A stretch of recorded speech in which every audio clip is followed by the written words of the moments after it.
engage the National Assembly. However, the House of Representatives, even with Emefiele not appearing yet before the House, had passed a resolution saying that the policy with regard to withdrawal of cash and the various thresholds that have been defined by the CBN governor, that plan should be suspended. However, it's important to note that a resolution is really not binding. Whether it comes from the parliament or wherever, it's just advisory and a piece of advice. And so, in that regard, it doesn't have the force of law. So the CBN governor is not compelled, to follow what has been said. And everyone should just realize that under the CBN Act, Section 1 thereof, the CBN is defined to be an independent body. Although in Section 19, the President of Nigeria, his authorization will be required in certain circumstances. For example, if the CBN wants to invest overseas, if the CBN is issuing its financial report, if the CBN is changing currency or redesigning currency. And that's why in this particular matter, the point is always made that the CBN has the support of the president. And the president himself has had to come out openly, at least twice, as reported, to say that the redesign of those high currency notes has his support. So that's the easy part to deal with. As for the matter of the Department of State Security trying to arrest the CBN governor and going to court to that effect, a number of issues. One, the DSS, the Department of State Security, is accusing the CBN governor of having been involved in terrorism-related financing, which is curious because one of the things that this central bank under Emefiele has tried to do is to introduce policies to check illicit international financial flows from the Nigerian end, to check counterfeiting, to check abuse of the currency.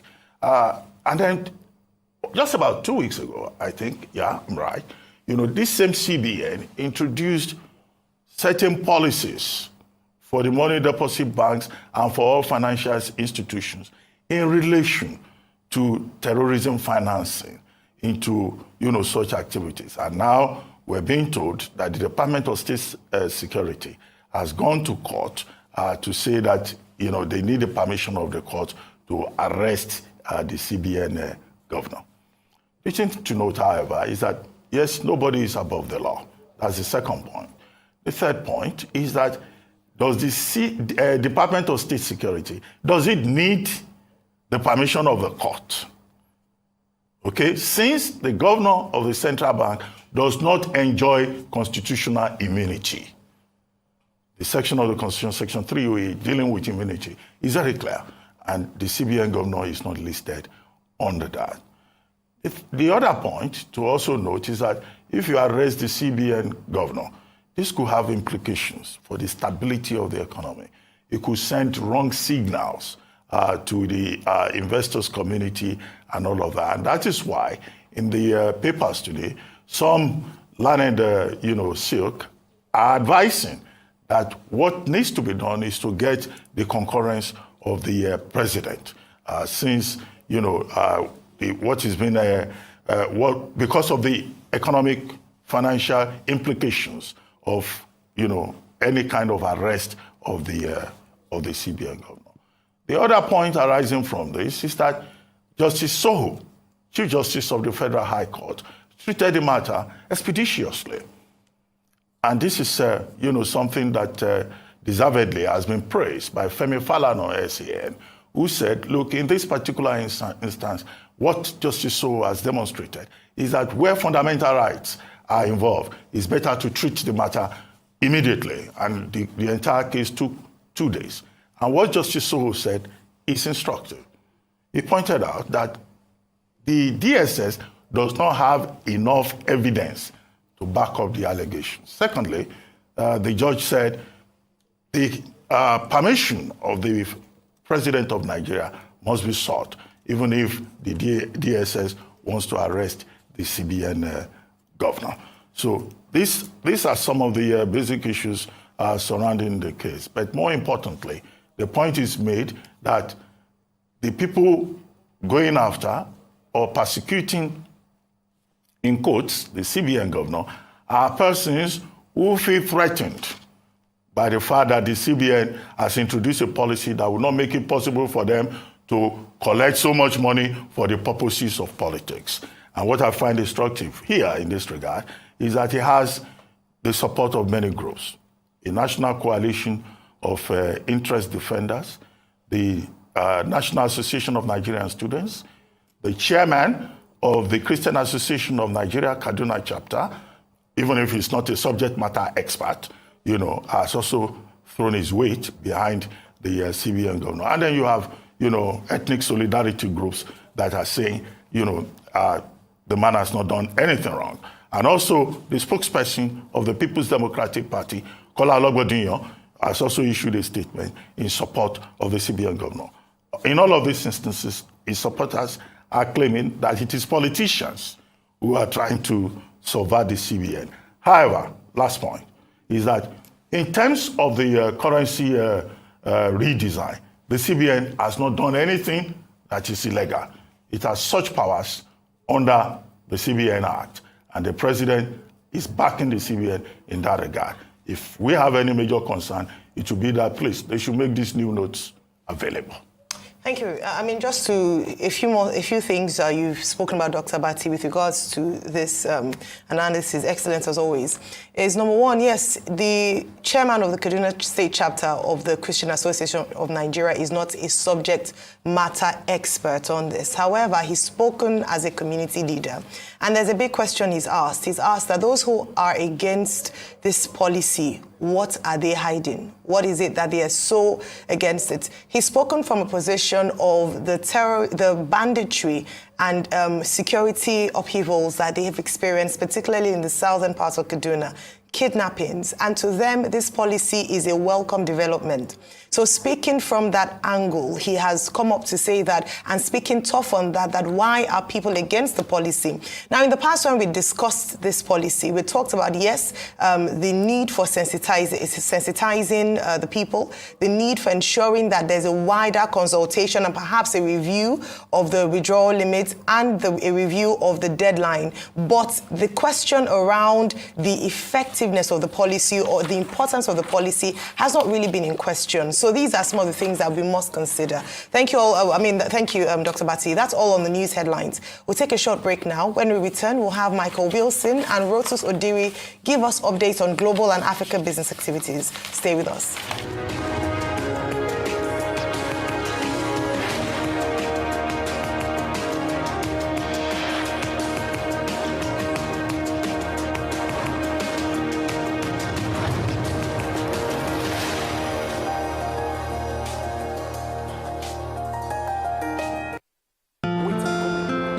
I've been running my business on my own, trying my best to get into the next level, but I really need some help to get ahead.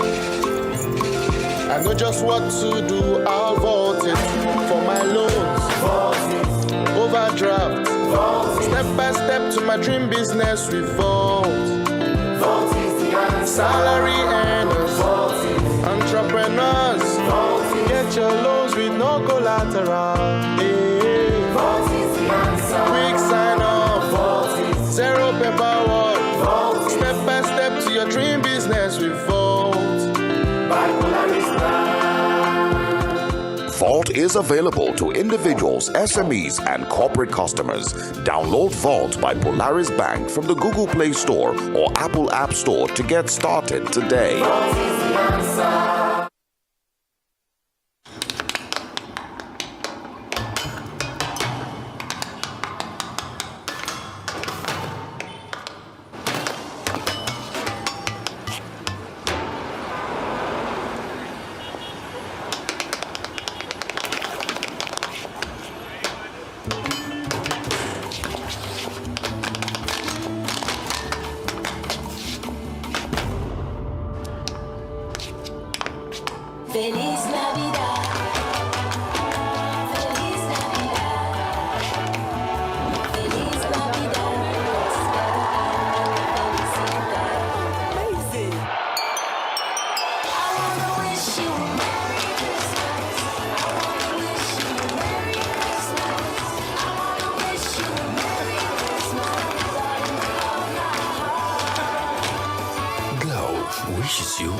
Merry Christmas. It's a new dawn for Nigeria. Oh, better days are coming. Better days that gives us hope and strength.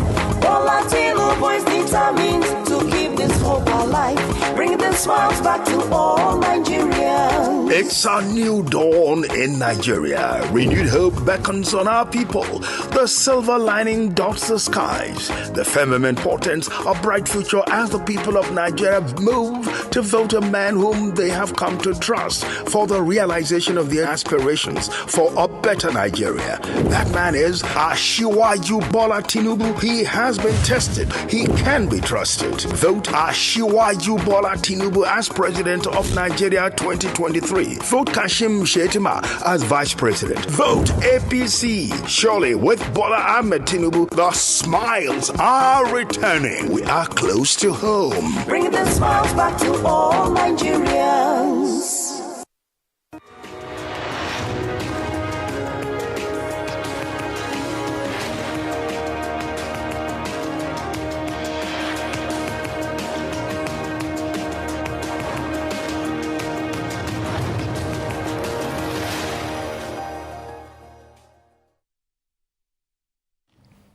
Welcome back to the morning show here on Arise News. For Global Business Update, Michael Wilson joins us now from Cape Town, South Africa. Good morning, Michael. Good morning both. Yes, so Asia Pacific markets slightly higher today, although equities in Japan, I remember we were talking yesterday about them adjusting their yield curve control tolerance. It's very, very complicated, but the bottom line is that what it's doing is it's making the yield on shorter term treasuries, government treasuries, slightly higher, which means that equities have been suffering very, very slightly. But again, it's only a technical move, and at the moment things looking relatively flat. China has reported its first COVID deaths in weeks. There may well be more. People are looking at that very, very carefully to find out whether or not this is going to affect the economy in China. I mean, this is a hard way of looking at things, but this is what the financial markets actually do. Let's stay in China, but shift our attention to Apple manufacture, which is producing now some MacBooks in Vietnam. They're gradually moving away their production from China. This is production through Foxconn. They're already taking Apple Watches, some MacBooks already in HomePods to Vietnam, also in talks with India, and the Taiwan semiconductor manufacturing plant is about to open in Arizona in the United States. So a general feeling that Apple is withdrawing its manufacturing away from China. Let's turn our attention to the United States, and it may be that the week ends with a bit of a rally. S&P 500 futures have risen very, very slightly. Nike shares up 12%, FedEx up 3%. One dealer talking this morning on the wires was saying there's a tremendous amount of resiliency, as he puts it, in the markets right now. The one big economic thing in the United States is the size of mortgage applications, the amount and size of mortgage applications. Will get those, and that may well contribute towards an end of week rally and maybe a year-end rally too, because remember that the United States goes back to work straight after Christmas. The FTX founder, Sam Bankman-Fried, is flying from the Bahamas to face U.S. Custody today. He's facing criminal charges. There are 8 of them, which include wire fraud, security fraud, and money laundering. It's expected to be a protracted trial process. He may well be freed on bail when he comes back in order to face that. Elon Musk, we've been talking about him for the past couple of days. If you remember, he put it up on Twitter as to whether or not he ought to step down. The majority of people who replied said yes. He's actually hasn't found anybody yet. Himself, he's saying anybody's foolish enough to take the job, you must like pain a lot. You have to invest your life savings in Twitter, and it's been in the fast lane to bankruptcy since May. Do you still want the job? I mean, You couldn't make it up, could you really? He's making it very, very difficult for anybody to wish to stand in there. The EU, just turn now to the Qatar bribery scandal. The EU, the union head of the International Labour Group, Luca Vicentini, has admitted taking thousands of euros from an MEP, but what he's saying, absolutely no allegations of wrongdoing at all, but it's all within this Qatar bribery scandal, which is enveloping the EU and which they need to deal with. So he is one of the casualties of it, but he is maintaining absolute innocence so far. It's worth looking at some sectors, and I'm particularly interested in media groups, which have lost an enormous amount.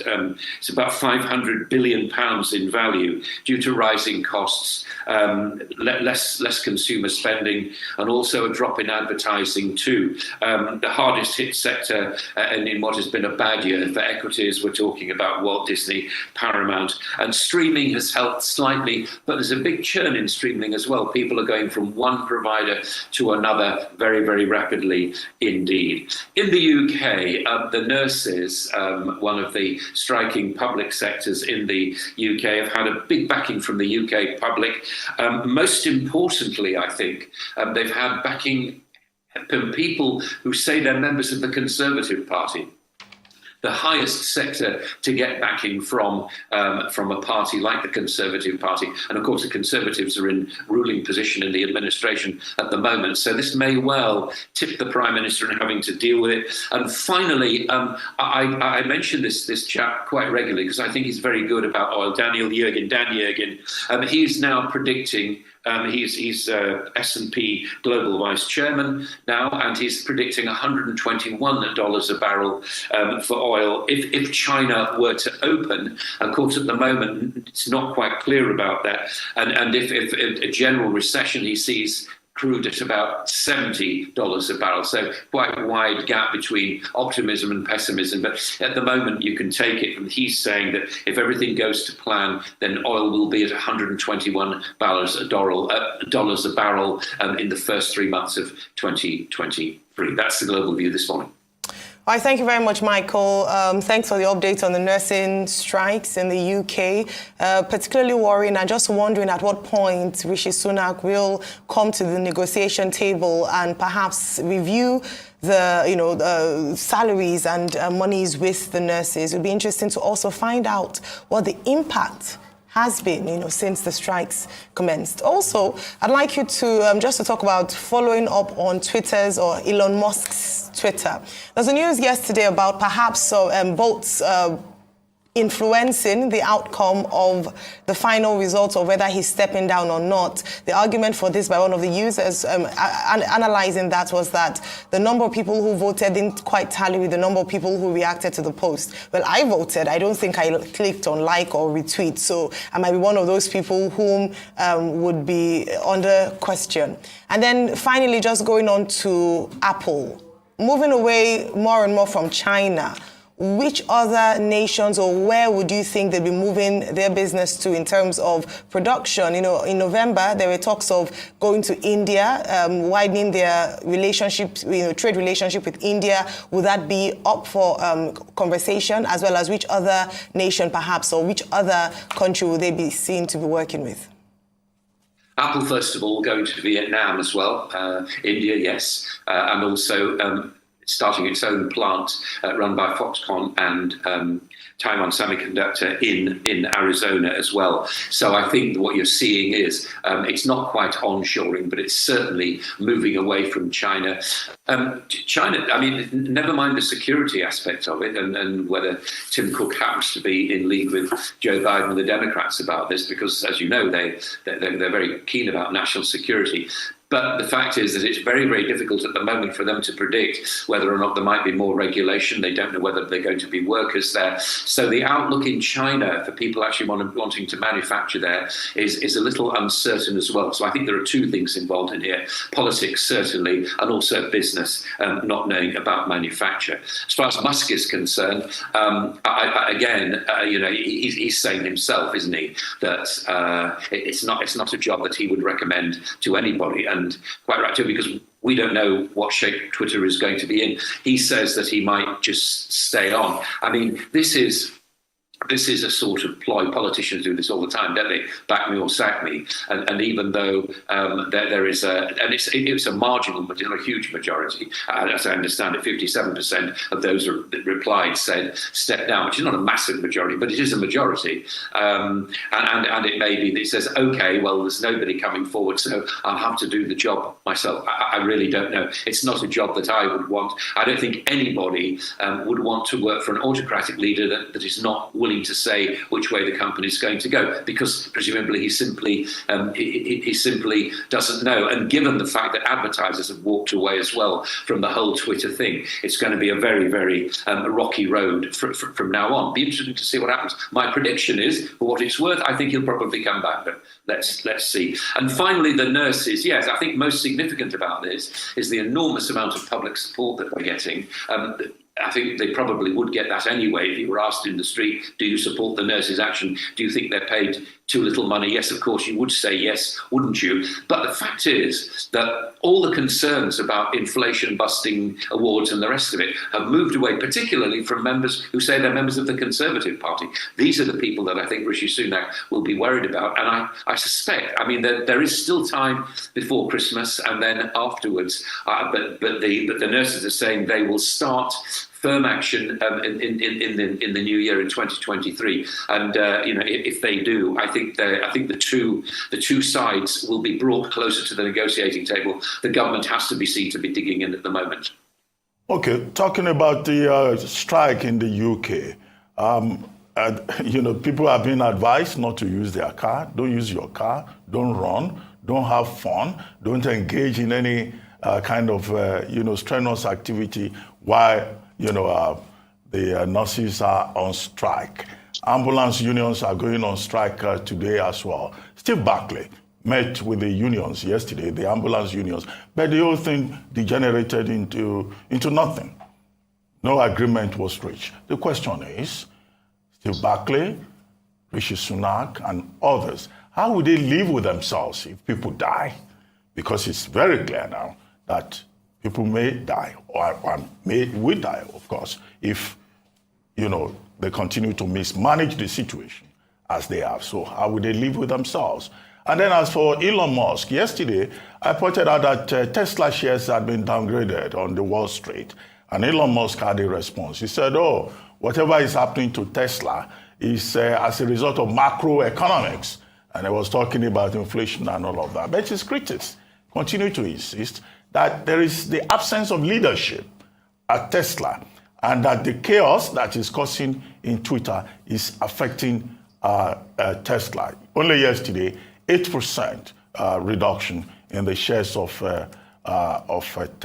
Tesla. Who is right, the critics or Elon Musk, or it doesn't matter? I think it does. I think that, if you or I were looking at a company, one of the things you look at is the quality of the management. There's no question. I mean, it's very, very, very, very good indicator of what's actually going to happen with the company, how long those people have actually been in the job, what their thoughts about the future of the company. None of this is being shown as far as Twitter is concerned, and I do feel as though it's very difficult to concentrate. I mean, maybe his brain is big enough to cope with it, but it's certainly what Tesla shareholders are not feeling at the moment. They don't feel as though the company's being led, and of course he can say what he likes about the macroeconomics of things, but the fact of the matter is that you have to be concerned with the nuts and bolts of a company like Tesla, because it is, after all, a manufacturing operation. And it's moving into new territory, clearly, but it is a manufacturing operation, and you need to be absolutely across, not just how your cars are being manufactured, but also the large amount of returns that they're getting for various faults in some of the cars as well. So all that is big things. You find very, very few people. A lot of people take non-executive directorships,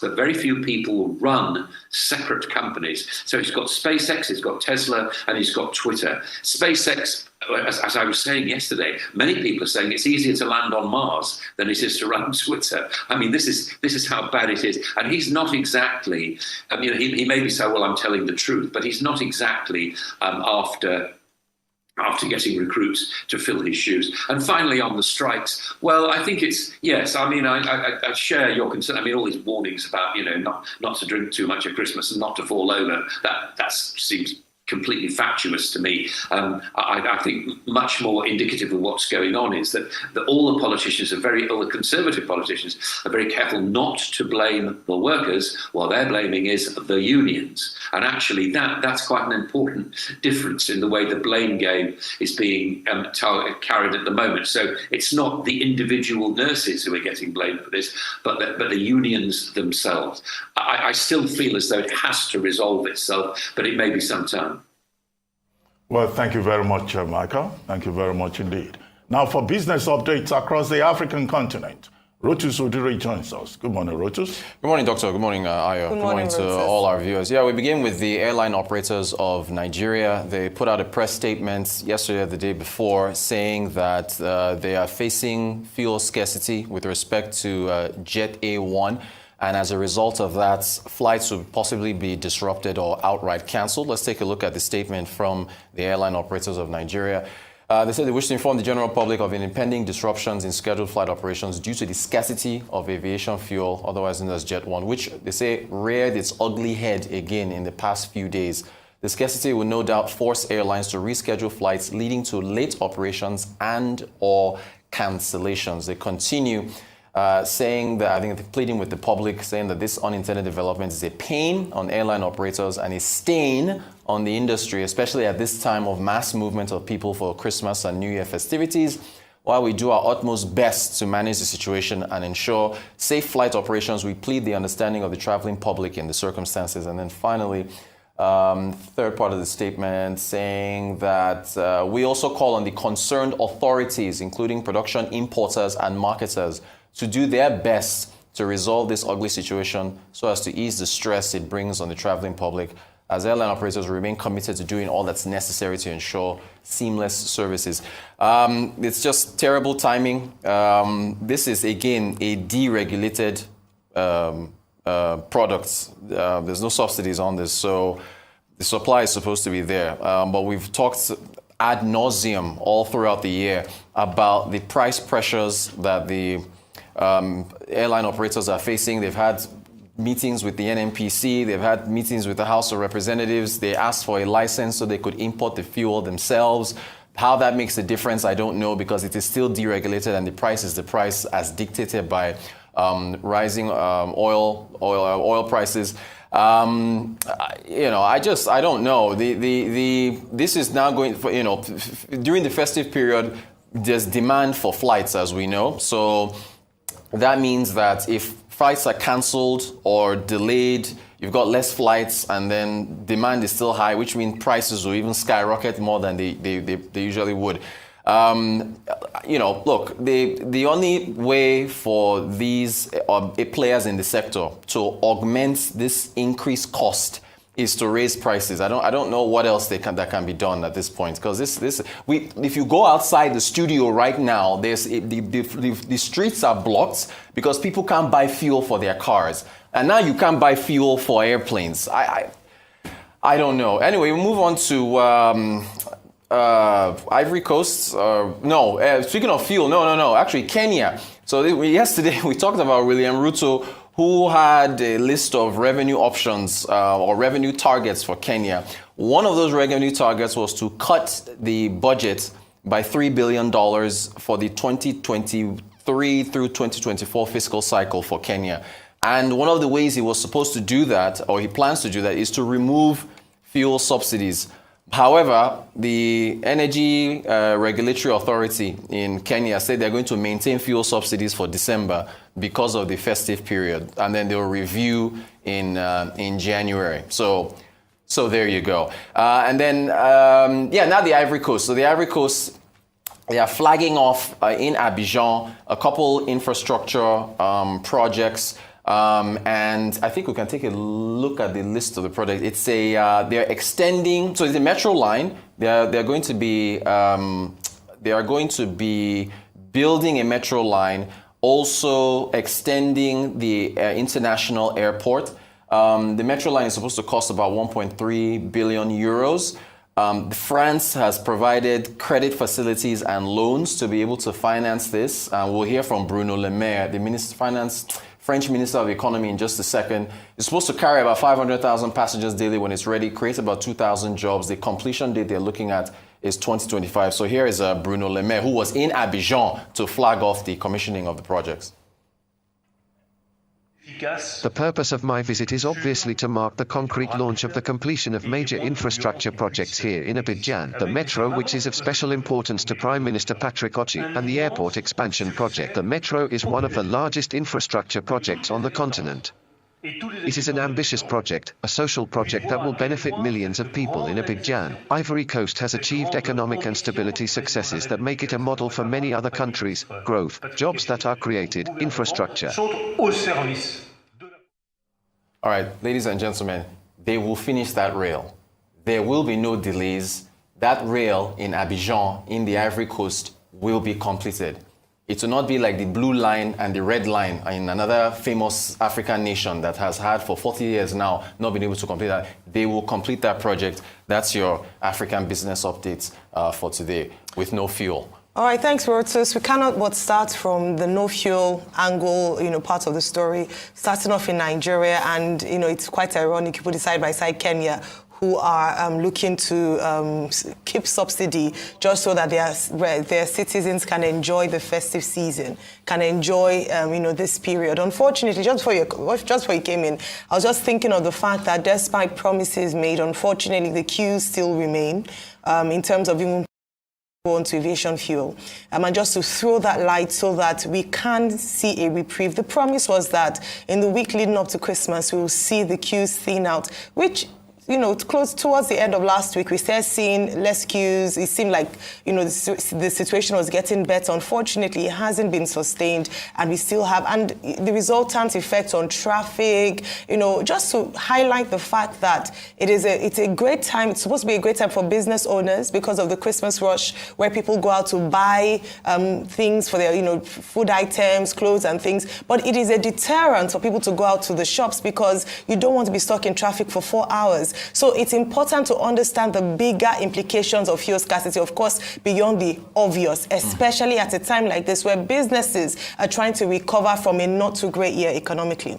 Now, moving on to aviation fuel, again, talking about movement and the timing. I mean, there's no time that, the scarcity of aviation fuel is appropriate. However, even more than before is that a number of people are planning to travel this season. We understand how security on roads are, so people have, thought to resort to air travel. Unfortunately, again, this is a barrier to and you can't but feel sorry for the airline operators because they had to surmount one issue after another and still maintain airfares and attract customers. We talk about an enabling environment for businesses to thrive. These are some of the issues that we need to be looking at. Okay, aviation fuel. This will be the third time this year. In May, the airlines complained about scarcity of aviation fuel. They did so again in July. At the time, they even apologized and explained that some of the airlines may even have to shut down completely because they didn't have access to fuel.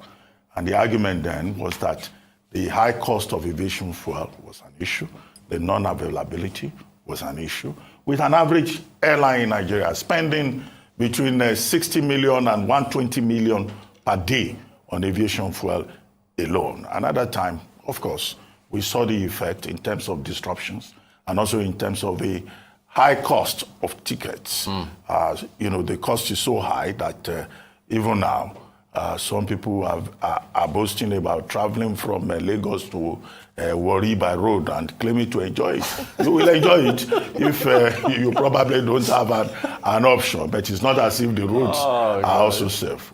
Now, in December, the same airline operators are saying, look, there could be disruptions, there could be issues. So stress for the aviation industry, pain for travelers, higher cost, and unfortunately, during Yuletide. So how do we address the problem? The airline operators themselves have suggested that, look, there is monopoly in terms of the importation. Now, is it possible to assist them with access to Forex so that if it is possible, they too can import the aviation fuel directly and not have to depend on marketers, product importers and marketers. Okay, maybe that will be a way forward, because at the end of the day, it's the people that suffer.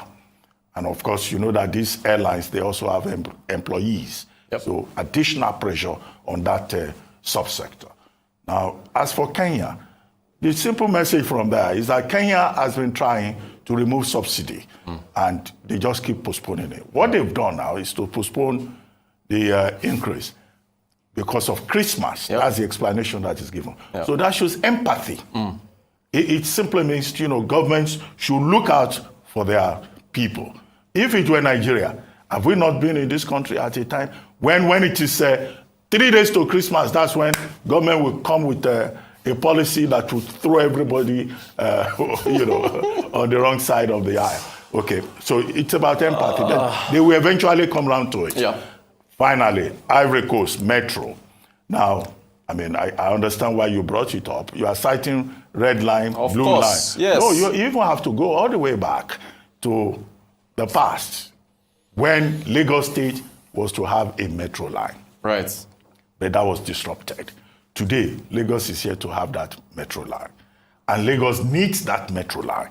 The current Lagos State administration is promising that progress is being made with the red line, with the blue line. We are anticipating that will indeed happen, and that it will not be a repetition of what happened in the past when the metro line in Lagos was abandoned. Otherwise, we'll sit down here and we'll be praising the people of Ivory Coast, and we'll be lamenting that we don't have metro line. And given the population of Lagos, that infrastructure, is even more urgently needed. Exactly. Yeah, because part of the responsibility of government is to invest in infrastructure to make things easy. Absolutely. Thank you very much. Rotus. Thank you. Thanks, Rotus. It's time now for a short break on the morning show. When we return, we'll have Arise News analyst Emmanuel Efeni join us to review top stories in today's newspapers. Stay with us.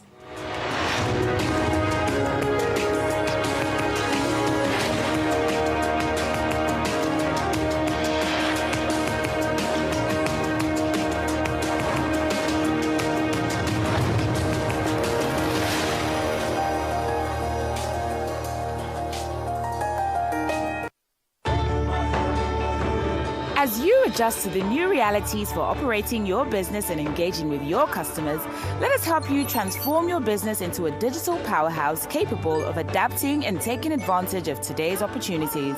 With our best-in-class array of digital solutions, you can conduct your business, receive payments from your customers, and perform transactions quickly, safely, and conveniently, because we've got you covered with the right people, technology, and service offerings.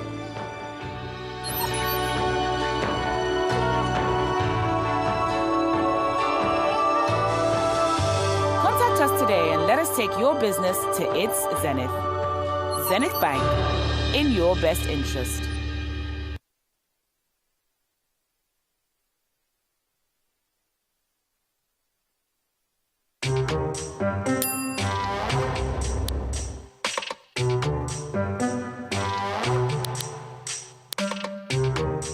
I'm about to serve better breakfast. If you're in Lagos, you need to see this.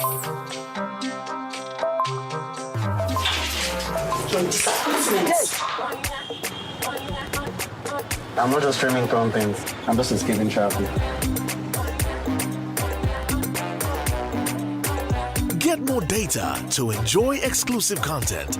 Dial *141# now. Airtel, the smartphone network. Good afternoon, sir. Please, I need a room to rent in your house. Okay, where do you work? I'm the nurse. That means you won't owe me rent. Congratulations, young lady.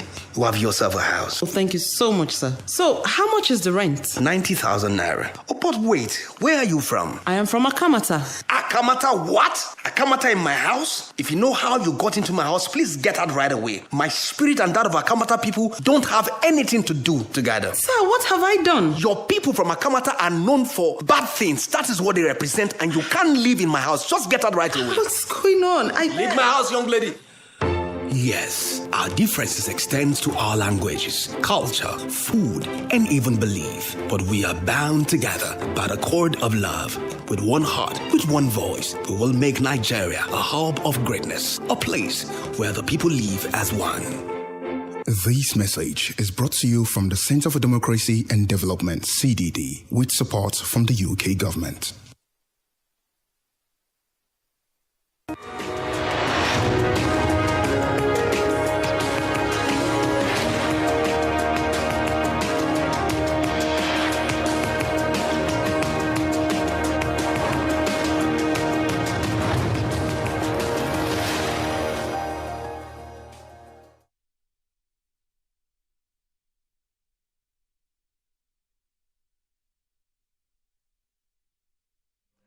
Welcome back to the morning show here on Arise News.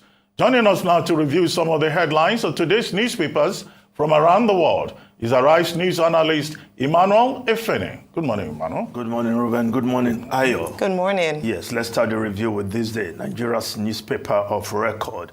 The lead story, catch policy, can.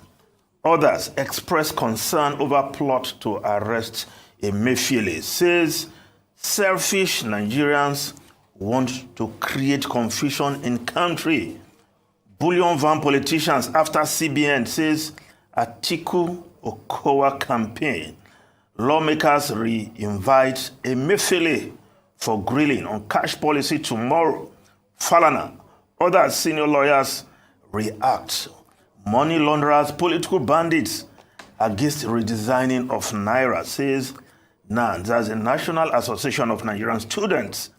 Policy will allow voters elect credible leaders, says ex-Kwara Governor Ahmed. Yes, the Christian Association of Nigeria, Kaduna, yesterday joined other Nigerians who have cautioned and expressed concern about the plot to arrest this governor of the central bank, Godwin Emefiele. Recall that one U.S. Gambarawa on December 7 brought this ex parte motion to arrest, to get the court nod to arrest Godwin Emefiele over what it termed funding of terrorism. And ever since, Nigerians have been expressing their views. Human rights lawyer, senior advocate of Nigeria, Femi Falana, also making his views known, although he said, well, Emefiele was able to get that kind of judgment. Perhaps if he were a lesser citizen, would the courts react the same way? But we commend the court for the action because, as the judge stated, no credible evidence to back the allegation to warrant the granting of that ex parte motion. But Emefiele is still in the eye of the storm. The National Assembly, the House of Reps, waiting for him to come and shed more light on his cashless policy, which has brought about this limitation of withdrawals. Many Nigerians are concerned, and of course, there are those hailing this as one measure that will help shape the 2023 general election as to its credibility, because cash will be scarce to distribute. I wasn't surprised when I saw somebody there describing those against this policy as bullion van politicians. Well, we know where bullion van read his head some time ago during the general election, some years back. Now, we look at the Guardian newspaper. New Naira notes yet to circulate amidst fears of counterfeiting. Redesign withdrawal limit will wreck not, Wamako claims. Ibadan motorcyclists reject new notes. Bank of England unveils King Charles bank notes. won't phase out old notes, but reprinting will be discontinued. That's how England is dealing with its own currency change. Of course, the new king in England's face will appear on the banknote there in England. Now, the Punch newspaper, cash limits, reps ordered CBN to stay action, banks adamant. Lawmakers insist Emefiele must appear Thursday or send a deputy. House Defense ordered to suspend policy cites CBN Act Constitution. Banks ready for implementation. No counter directive, spokesperson. Of course, some talking about whether there's counterfeiting, those rejecting the new notes. But Central Bank has come out clearly to state that there are security features in the new bank notes that will make it almost, if not very difficult, to counterfeit. I hope the average Nigerian will be able to discern between what is counterfeit and what is not. But we just hope that nobody has gone that route yet of trying to counterfeit this new note. Now, the Vanguard newspaper, federal government bans cash withdrawal from public account. Yes, charity should begin with the government because if individuals are being restricted to the amount of cash they can withdraw, yes, why should government officials go to bank and withdraw cash from public account? So it's a welcome development by the federal. I hope it will be enforced because sometimes when these rules are put, some people just believe that they are above such rules. We've had cases of where government officials disobeyed the president blatantly. Now, the Daily Sun newspaper, 2023, Tinubu, Atiku, Obi rave up campaigns, visit Cross River, Akwa Ibom, Katsina, make mouth-watering promises. Yes, the politicians are on the march again, to use popular phraseology, and promises are flying out of the mouths of politicians on the soapbox. So we just hope somebody is taking note, and nobody will come and deny what they have promised tomorrow when elected. Now, the Nation newspaper, Tinubu unveils funding plan for infrastructure revolution. It's possible to build in difficult times.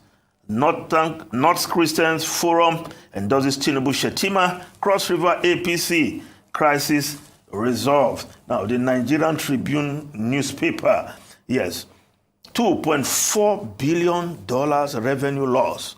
Reps probe sale of crude oil from 2014 to unravel mystery behind alleged sale of 48 million barrels of crude oil to China in 2015.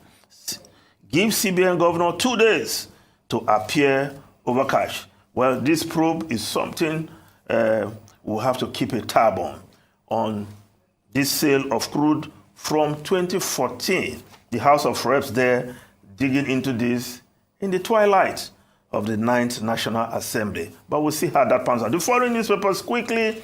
Now, the Guardian newspaper, NHS bosses urge Prime Minister to intervene to avoid war of attrition on strike. The strike is on in the UK, and NHS leaders are even urging people to drink responsibly and don't take any risk because the medics will not be there. The paramedics will not be there to bring the ambulance to pick anybody that is in danger. Ruben and Ayo. Well, in the UK, 750 soldiers are being deployed today to drive the ambulances and provide rescue services. But how much impact can 750 persons, make? The big problem is that the government is adamant. The health secretary is blaming the unions for inflicting pain on patients. And how do you tell people not to run? How do you tell people during Christmas, don't have fun, don't drive your car, because if you break a leg, there will be no nurse to attend to you.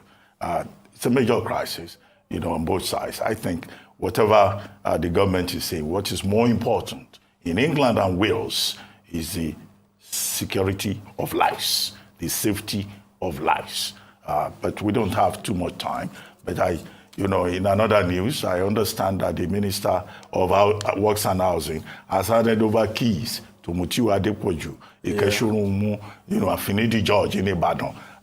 Yesterday that happened, and this is 28 years. 28 years after that Super Eagles, team of 1994 was promised, a compensation of houses of their choice, but better late than never. Yes, I hope they put inflation rate and interest promise rate as part delayed. It's not promise denied. Okay, well, 28 years. Yes. Thank you very much, Emmanuel Ofeni. We'll take a short break now, and when we return, we'll be talking to Professor Bolaji Akinyemi, Nigeria's former Minister of Foreign Affairs. Stay with us. We'll be right back.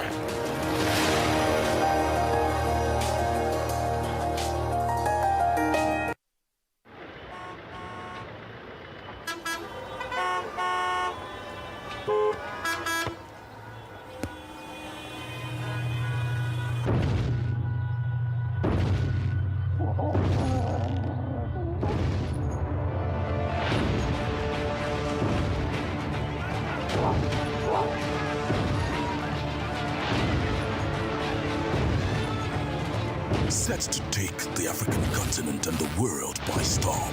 They are giants in every sense of the word, and they will bring entertainment that's just as big. Don't miss the first ever season of Big Brother Titans with two African giants, Naija and Nsamse, under Biggie's roof together. Big Brother Titans starts on Sunday, 15th of January on DSTV 198, GoTV 29, and Africa Magic. Headline sponsor, Bamboo, Flutterwave, and Lotto Star. Emergencies happen when you least expect them to. It gets worse when you are cash-strapped. No need to despair. First Advance has you covered. You can get that urgent cash right now on First Advance. With First Advance, salary earners can get up to 50% of their salary. No hassles. As long as you earn a monthly salary and your salary account has been active for at least 2 months. It doesn't matter if you run a salary account with First Bank or any other bank. Just dial *894*11# or simply dial *894# on your mobile phone. What's more, when you open a First Bank salary account, you can enjoy 0 charges and free debit card issuance. Download the First mobile app on Play Store or App Store today. Log in to experience First Bank digital banking. Select loans, select First Advance, and follow the prompts to receive your loan. Don't let that urgent need get the best of you.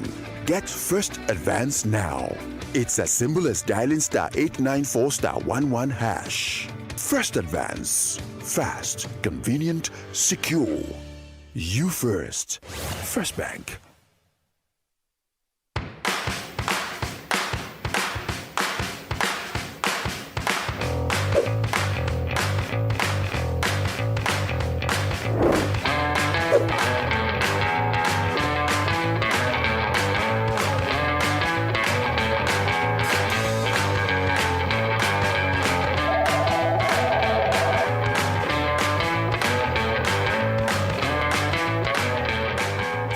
Patricia, crypto made easy.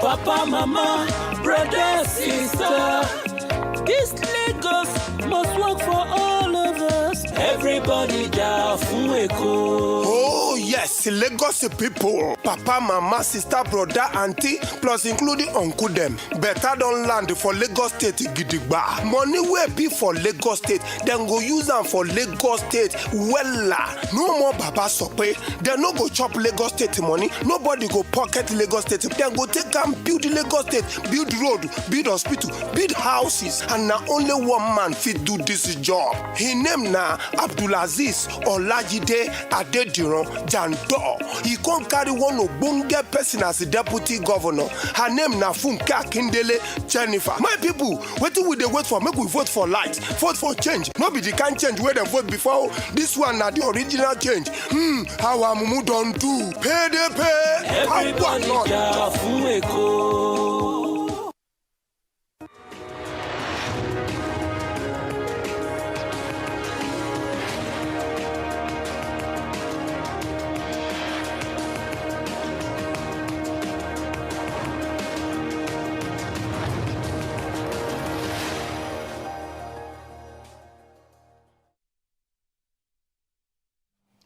Welcome back to the morning show here on Arise News. So much is happening on the foreign scene in relation with Nigeria's diplomatic ties. Delegates at the ruling African National Congress Leadership Conference voted on Monday to keep Cyril Ramaphosa, the current president of South Africa, as head of the party, with 2,476 voting for him and 1,897 for his rival, former Health Minister Zweli Nkisi. Ramaphosa's re-election opens the way to his second term as South Africa's president, as the ANC has an absolute majority in parliament, which selects the head of state. Also, earlier in the week, President Muhammadu Buhari returned to Abuja after a week-long visit to Washington, D.C., where he attended the U.S.-Africa Leaders Summit. The news agency of Nigeria reports that while in Washington, the Nigerian leader also participated actively at the U.S.-Nigeria Business and Investment Forum. Speaking at the forum, Buhari said Nigeria remains the best destination for American investors to put their money. Joining us now on this show to discuss the re-election of Cyril Ramaphosa as ANC leader and President Muhammadu Buhari's attendance at the U.S.-Africa Leaders Summit is Professor Bolaji Akinyemi, Nigeria's former Minister of Foreign Affairs. Good morning, Prof, and thank you for joining us on the morning show.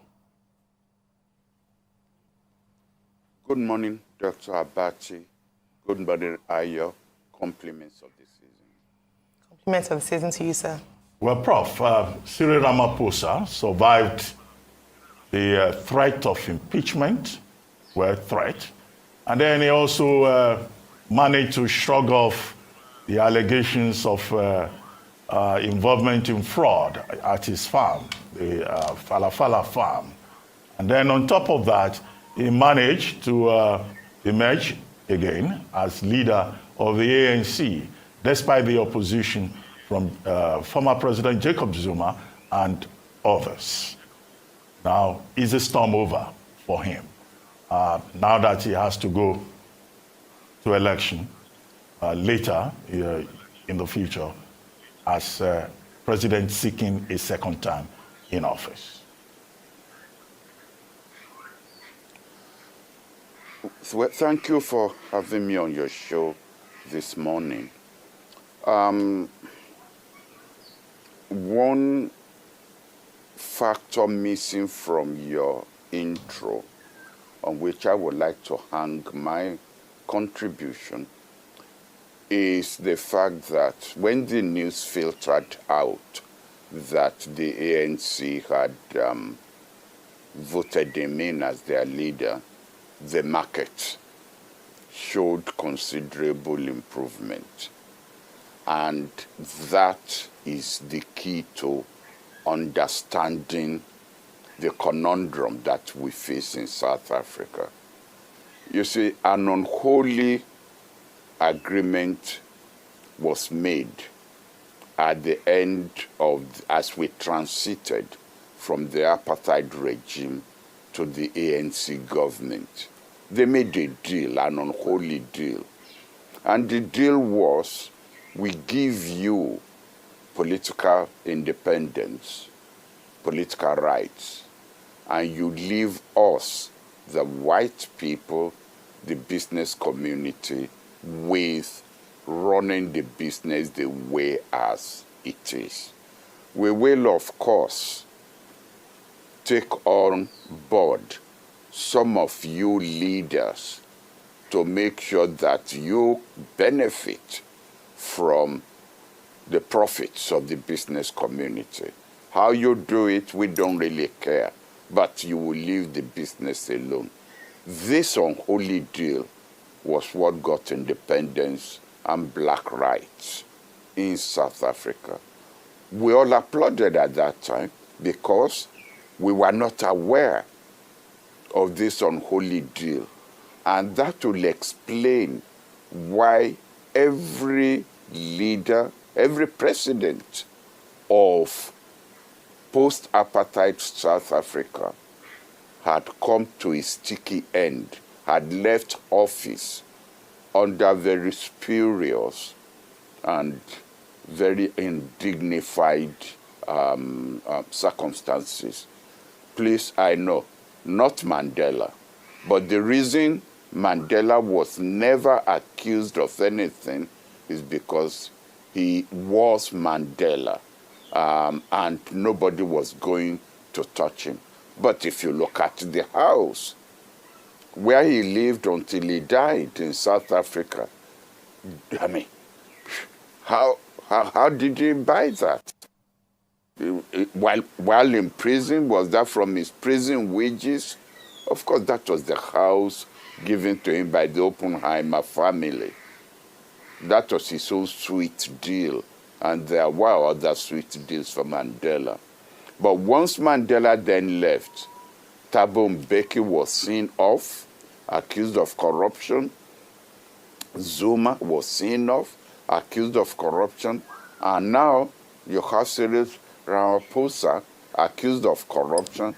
And instead of doing what the others have done, which is, okay, I'm sorry, I've been caught with my sticky fingers in the jar of corruption, I will leave. He decided no, he wasn't going anywhere. And he faced down the allegation. Now, you ask yourself, was this the South Africa that people died for? Recall Samora Machel, president of Mozambique, who died in that mysterious aircraft crash.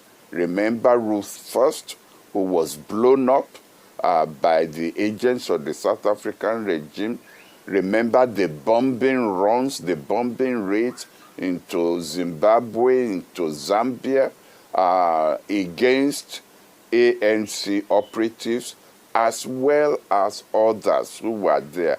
Even in the case of Nigeria, we contributed money, we contributed arms. We could have been doing a lot of economic deals, for which is what we are doing now. I mean, Nigerian market is flooded with South African goods. We could have been doing this at a cheaper rate under apartheid. We made that sacrifice. We gave all of this up. You now ask yourself, for what? It has now become evident.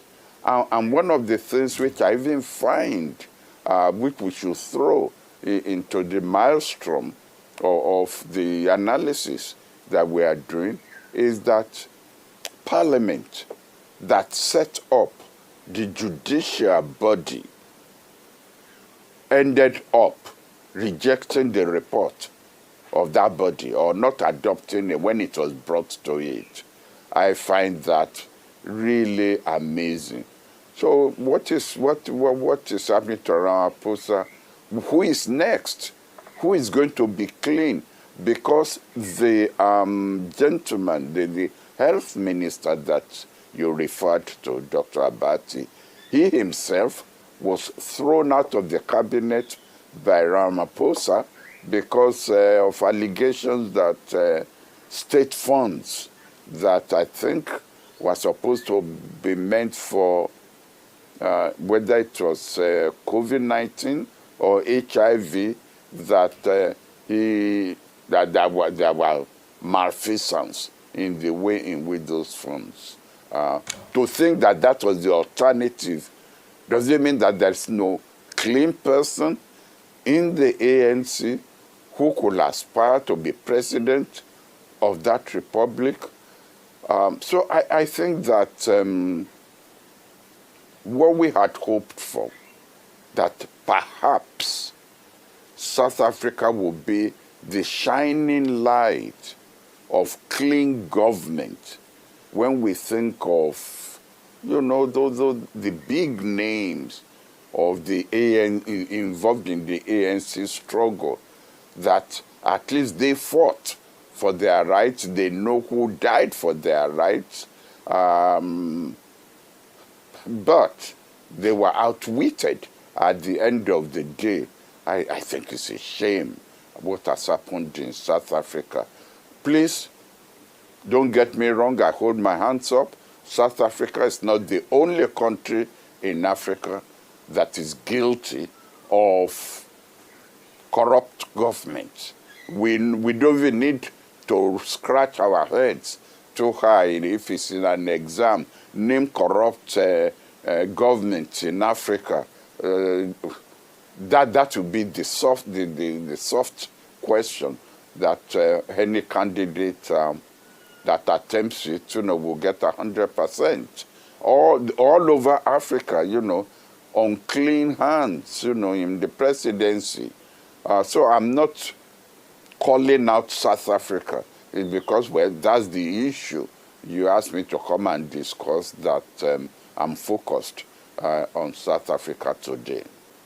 All right, thank you very much, Professor Akinyemi, and for detailing and even going down history lane with regards to the endemic corruption in South Africa from the apartheid regime and now even to its democratic rule.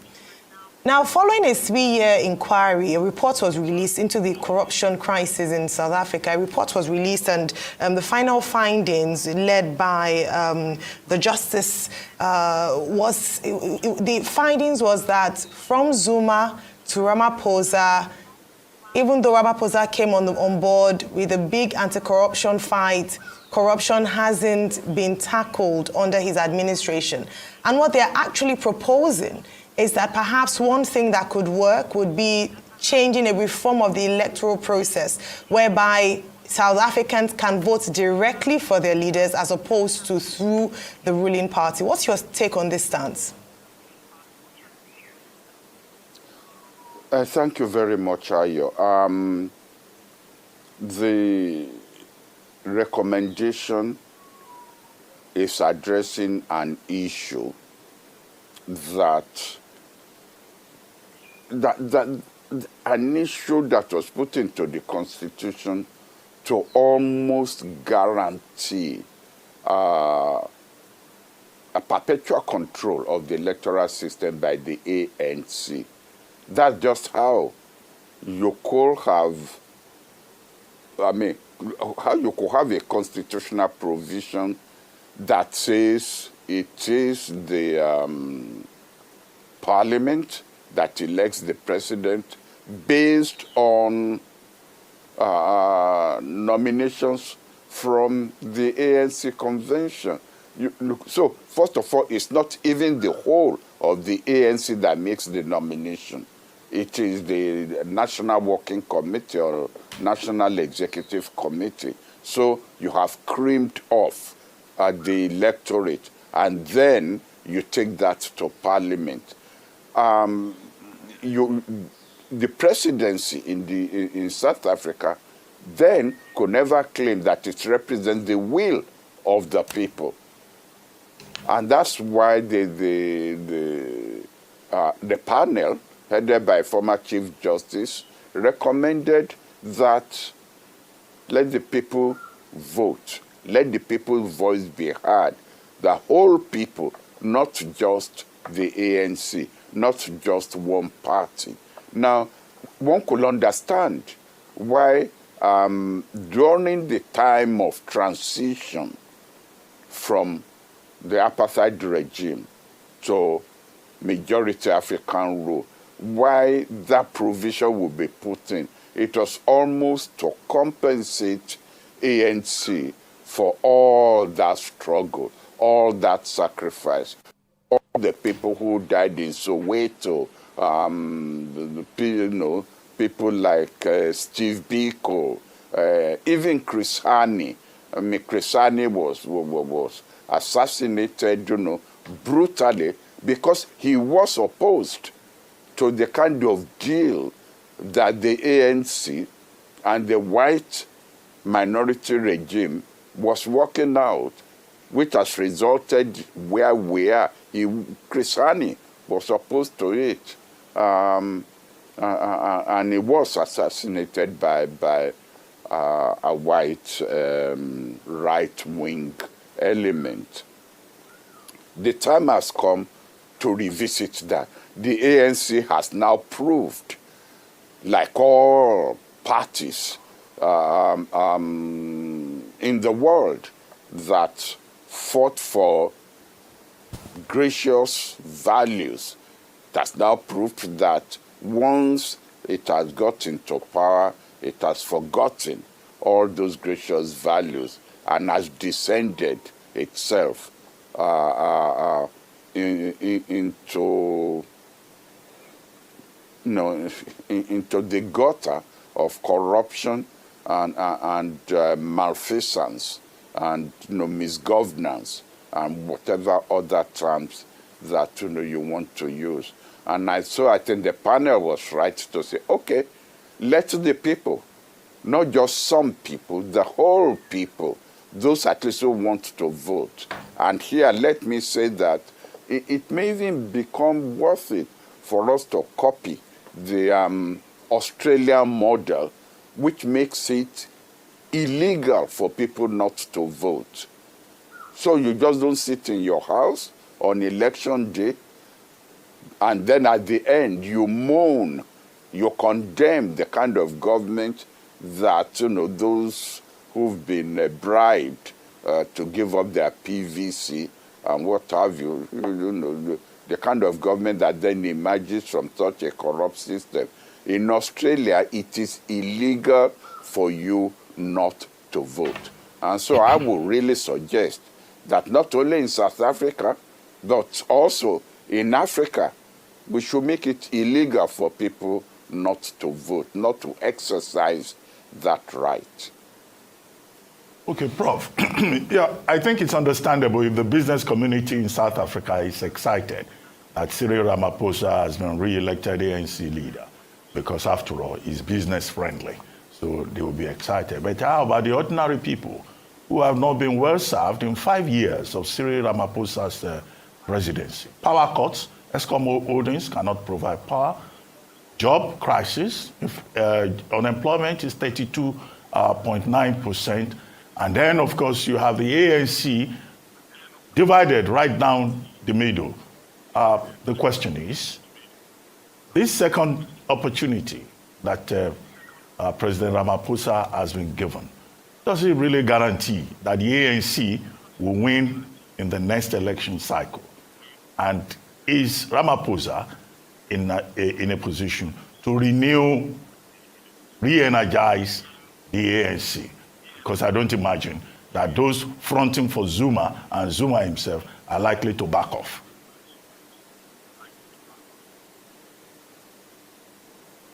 Let me answer your second question first, which you have actually partially provided the answer. Ramaphosa is one of them, one of the business elite. He had been co-opted. Recall that under Under Mandela, under Mbeki, he was not within the government. He was within business circles. And recall that it was one of the mining companies, of which he was a non-executive director, that authorized the police shooting down miners who were protesting for improvement in their wages and improvement in their working conditions. And when he was asked about that, he never criticized the police action. That's so. He had been co-opted into the business community. So don't expect anything from him. And in any case, again, I said this earlier, the Constitution and the business package that was agreed to by the ANC at independence did not take into consideration the interests of the majority of the blacks. And that is why, and the blacks are aware of this. But unfortunately, they have focused their anger or they are targeting the unfortunate African immigrants who have come from countries that supported the ANC and who felt that, well, the post-apartheid South Africa is going to be a friendly country. Well, it has not been. The xenophobia that we have seen in South Africa is very un-African. And why do I say this? There's no African country that does not have immigrants in it. It's part of our culture. I mean, after all, the South Africans themselves found their home in Mozambique, Zimbabwe, Zambia, Botswana, and even as far up north here as Nigeria. They were welcomed, and provisions were made to make them comfortable. So it's very un-African. Xenophobia is very un-African. Okay, yes, occasionally there are disturbances, but it has almost become a system in South Africa. The anger of the South African blacks who had been dealt out at independence had now been focused on fellow Africans who happen to be immigrants in South Africa. That is not going to change. There's no way that Ramaphosa is going to now become what is that name of that president of Zimbabwe who they finally overthrown? I've forgotten his name. Anyway, but there's no way that Ramaphosa is going to address the fundamental issues of economic restructuring in South Africa. So they're just going to continue to stumble, and the issues are going to get, the economic conditions of the black South Africans going to continue to get worse.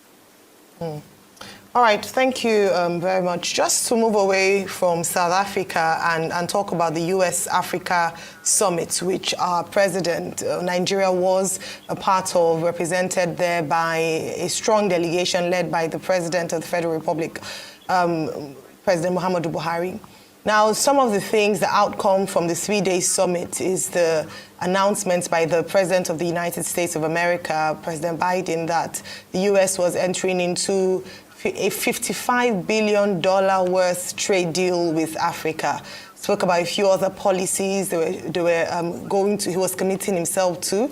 Now, the US-Africa Summit was launched by the previous administration of President Barack Obama, and the last summit of this kind was held in 2018. Some people have questioned the timing and the reason for the renewed interest of the United States in engaging with Africa, particularly in trade. Others have analyzed or perhaps criticized the amount of money that has been committed by the United States for the entire continent, while for others it's talking about how Nigeria can best leverage these kinds of opportunities and relationships. I'd like to ask you, sir, what your general overview of the US-Africa Summit and how best Nigeria can position itself to leverage the $55 billion investment?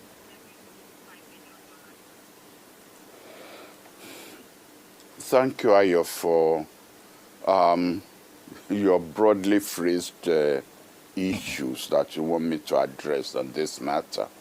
Let me start off by saying I am not a supporter or friend of the kind of summits that the African continent has got itself into. I am not.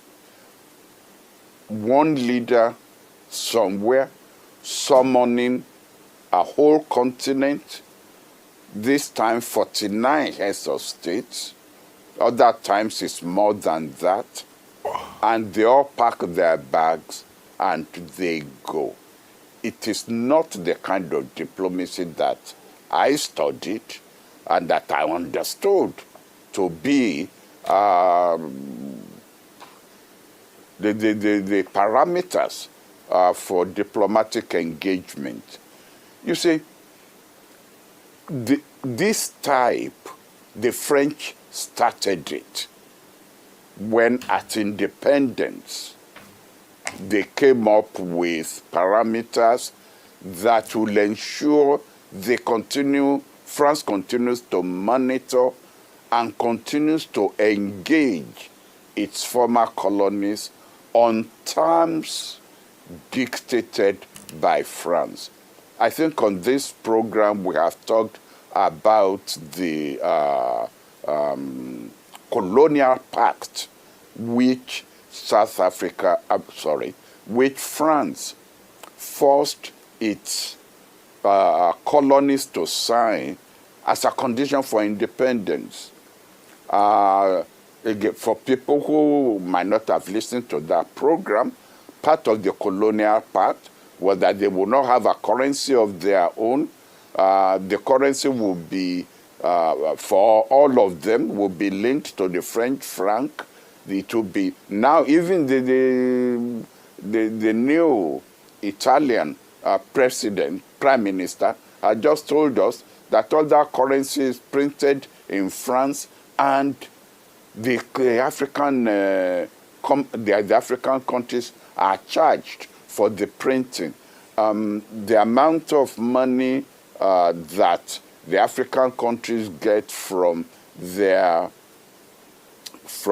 external trade, 85% of that must be deposited in France, in the central bank in France, where only 15% is available for the African countries to trade with. And if they need more, they have to apply. And the money granted them is then granted them at commercial rates for using their own money. All their military officers must be trained in French institutions.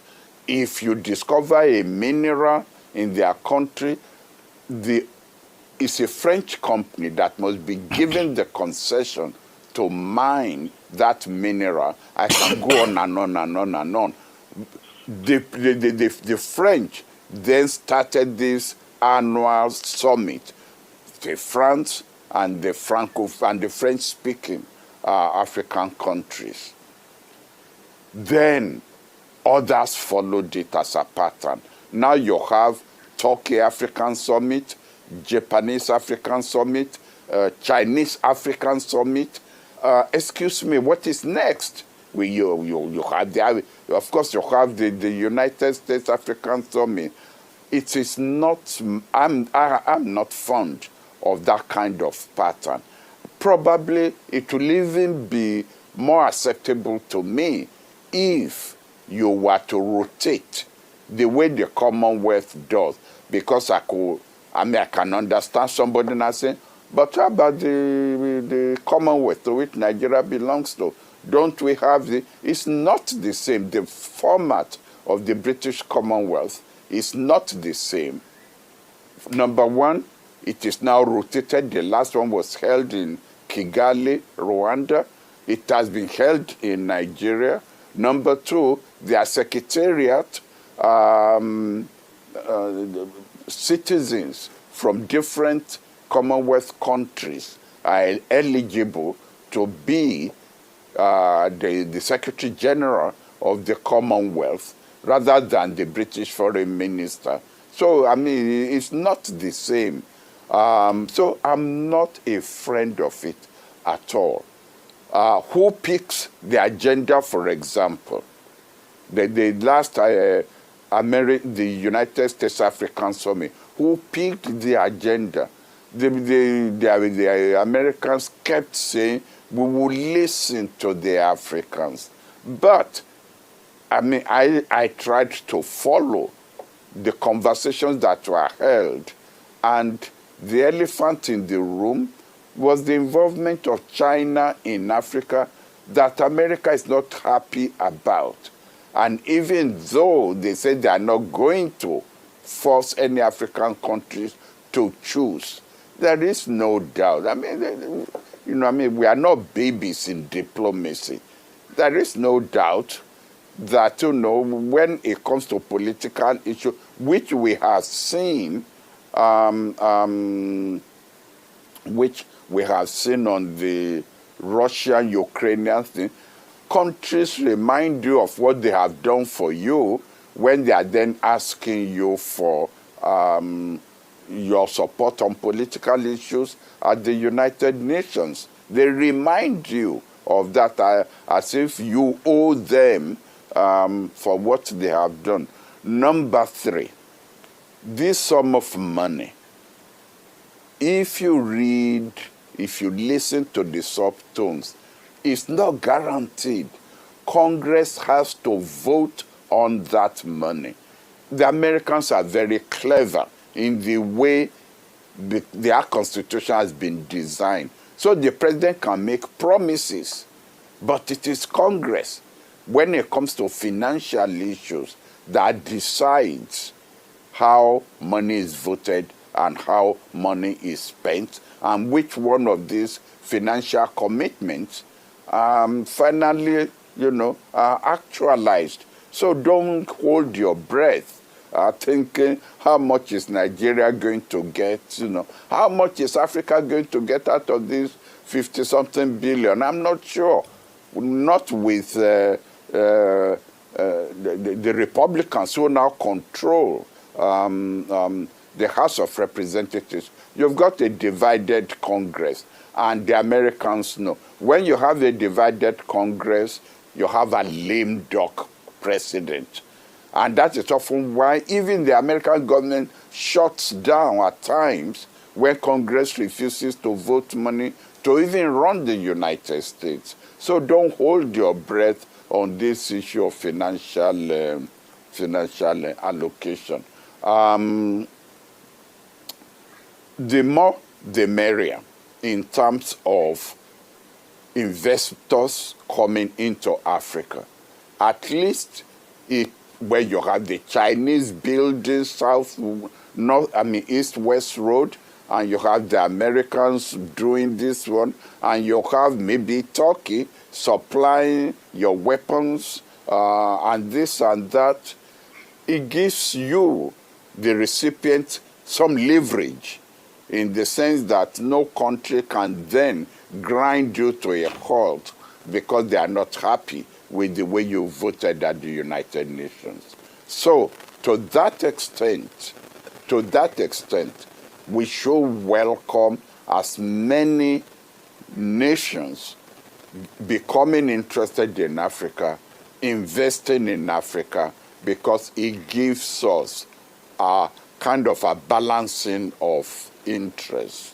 But having said that, I hope we are going to put a stop to this model of, all African leaders being summoned, whether it's to Washington or to Tokyo or to Peking or wherever. Because my fear is the next thing we will hear is that, I don't know, some country you've never heard of is also summoning all African leaders to come and have a summit.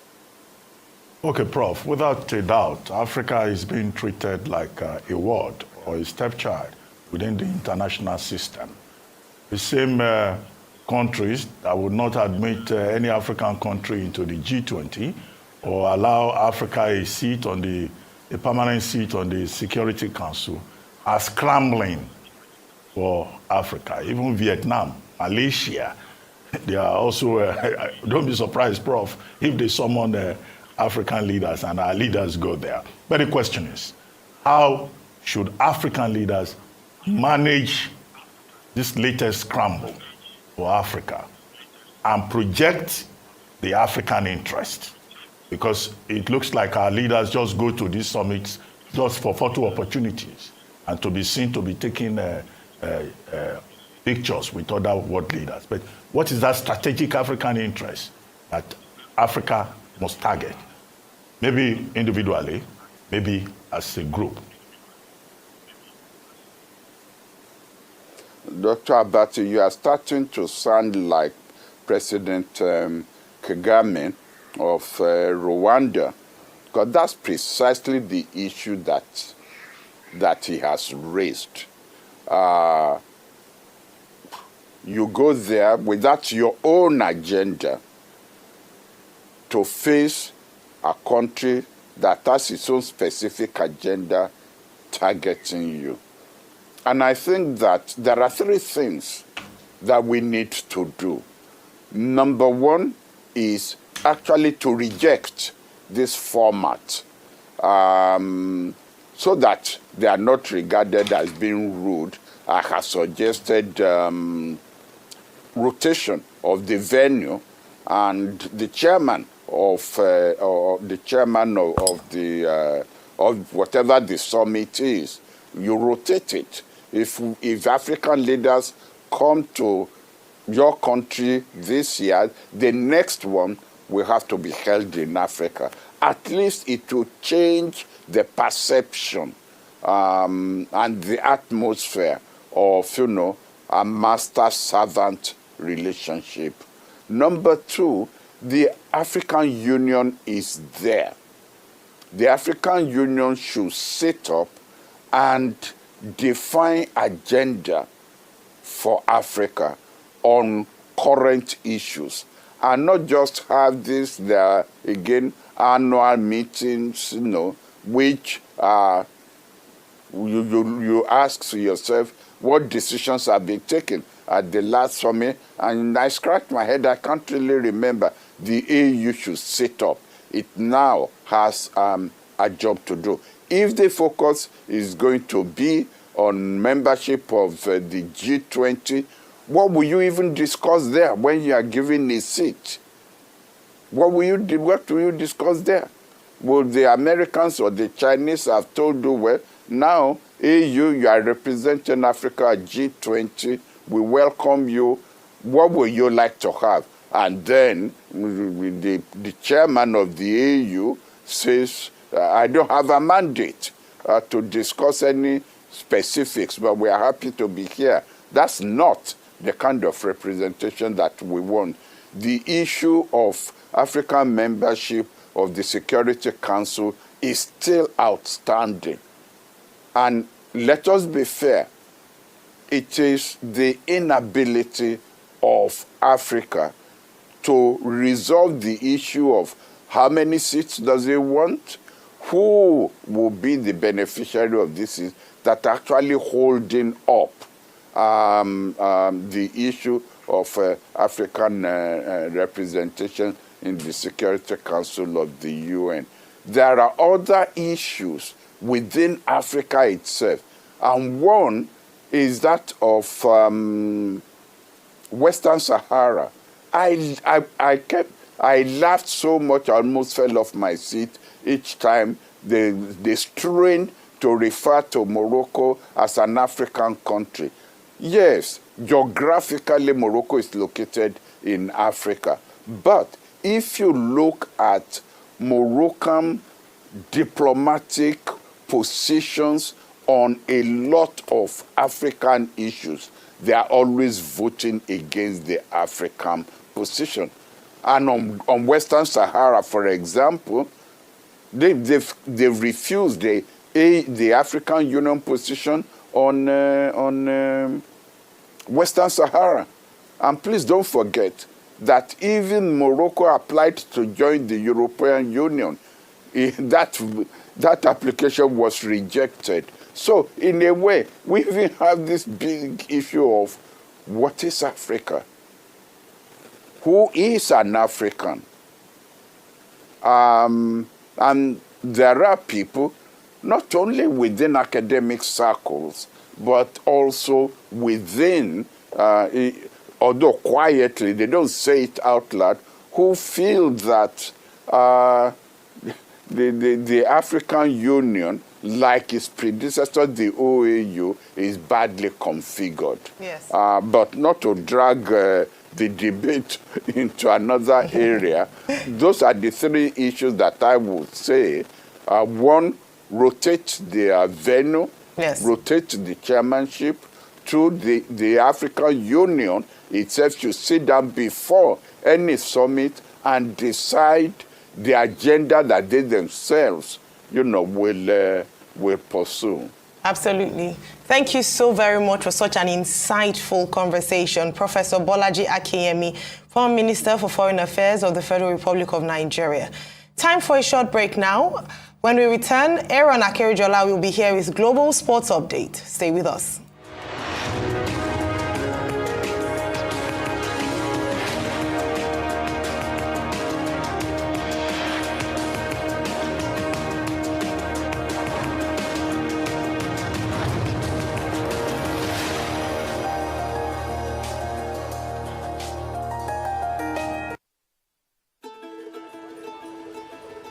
A reflection of the Nigerian never say die spirit.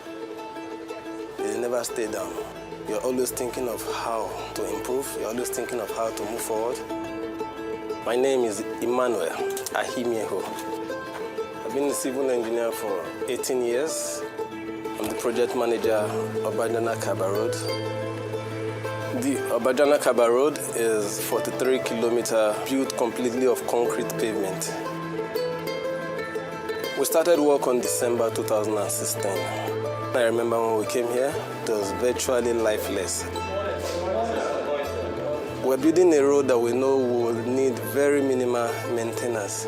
It's a road that we don't need to rush back to in 5 years, trying to carry out major maintenance work. We don't need to import anything that we need on the road. They are all locally available materials. All the cement we use on this road is from Dangote Cement Factory, which is the largest cement factory in Africa. The sand is from the communities, so people from the community, they end up becoming suppliers. Imagine supplying sand for a 43-kilometer road. It's a lot of money. There are things I've learned from building this concrete road that I never knew 10 years ago. And to be able to lead those people to achieve something worthwhile, something that is of value to them, to the community, to people who have never met us. And I am positive that the road will outlast most of the people who are building the road. Along this road, you have up to 12 communities. People have the confidence to open shops. Why? Because, someone is going through the road, they sell their things, they sell their goods. That is more money for them. We have a number of eateries now, and you want to buy food along the road, you get fresh food, not food that are preserved. No, you get fresh food. So it is good for us, and it's good for the community too. The road is a lot more safer now for everybody, including Halima, including other travelers. So they have better roads, lesser crime, shorter journey times. So a lot of advantages.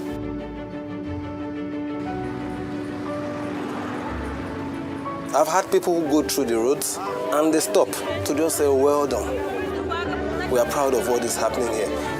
We're happy that this is going on in Nigeria in our time. We can see it. They are proud of it. I think it has brought life back to the communities. I feel very proud, extremely proud being a part of this project.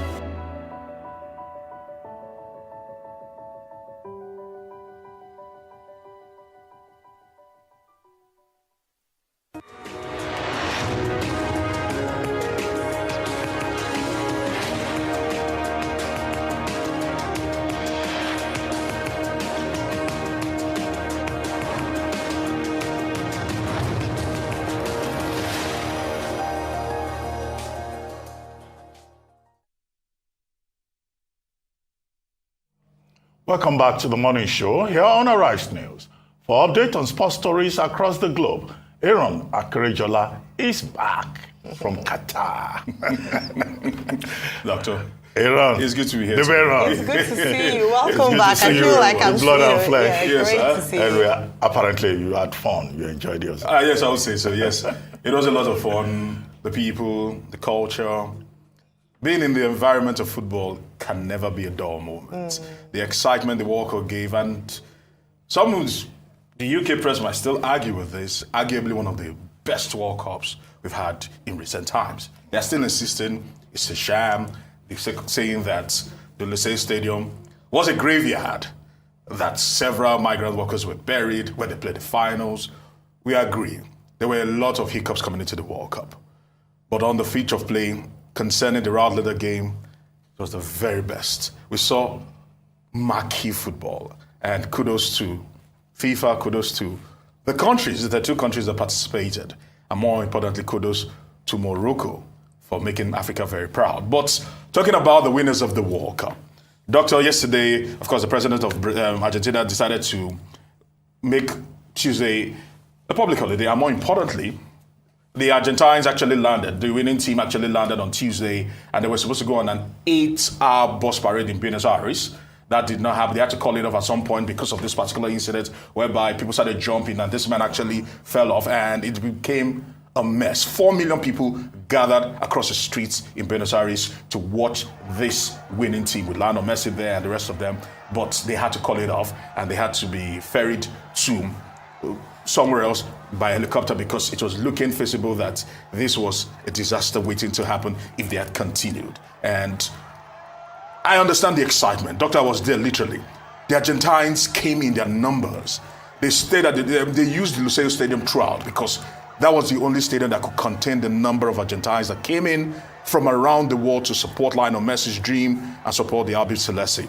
But this is a little bit too far if you'd ask me. Now, talking about Lionel Messi right now, let's talk about the fact that his effect on social media is actually going through the roof. This particular picture right now is the most liked picture in the world. It used to be an egg, but right now it's the most liked picture in the world. 64 million and counting. 67 million and counting. And that's the number of likes this particular picture has actually garnered. Lionel Messi right now has gained well over 400 million followers on Instagram. And you look at that and social media platform, you look at that and you say to yourself that at the moment, everyone seems to celebrate and identify with Lionel Messi and what he's been able to achieve in his career. Everyone were rooting, a lot of people were rooting for him, That's and I'm glad. Picture. I love it. You can actually see the number of likes on his Instagram, number of followers on his Instagram, over 400 million as we speak. So you look at that and you say to yourself, kudos to Lionel Messi. This is what they call a dream come true, and his final hurrah went with a huge bang. Now, quickly, let's actually put it out there. Quickly, Doctor, we spoke about this on Sunday when we were talking about the World Cup monies. Now, this is Qatar has decided to do a breakdown of how they spent over $229 million. They said that prize money actually took 26%, and of course, they spent on operational expenses, TV operations, then not forgetting club benefit programs and the rest of them. So you look at all that, and some will say money well spent, maybe yes. But this is actually the breakdown. Of course, if you're in the group stage, you get 9 million, 13 million for the round of 16. If you get into quarterfinals, 17 million, fourth place, 25 million, third place, 27 million. The runners-up, France, got 30 million, and the winners got 42 million. So Argentina got 42 million, France getting 30 million. So the rest of them, like Portugal, England, Brazil, Netherlands, Switzerland, Spain, and some others, got 30 million, minus the 1.2 that was given initially before the tournament started by FIFA. So it was actually a very profitable World Cup for the countries that participated, the clubs that sent their players to those World Cups, and for FIFA themselves. Because talking about the fact that they made over $7 billion says a lot about that. Let's actually press it further from that quickly. And let's actually talk about the fact that as it stands right now, there are talks that at the moment, this man, talking about Kingsley Coman and Tchouaméni,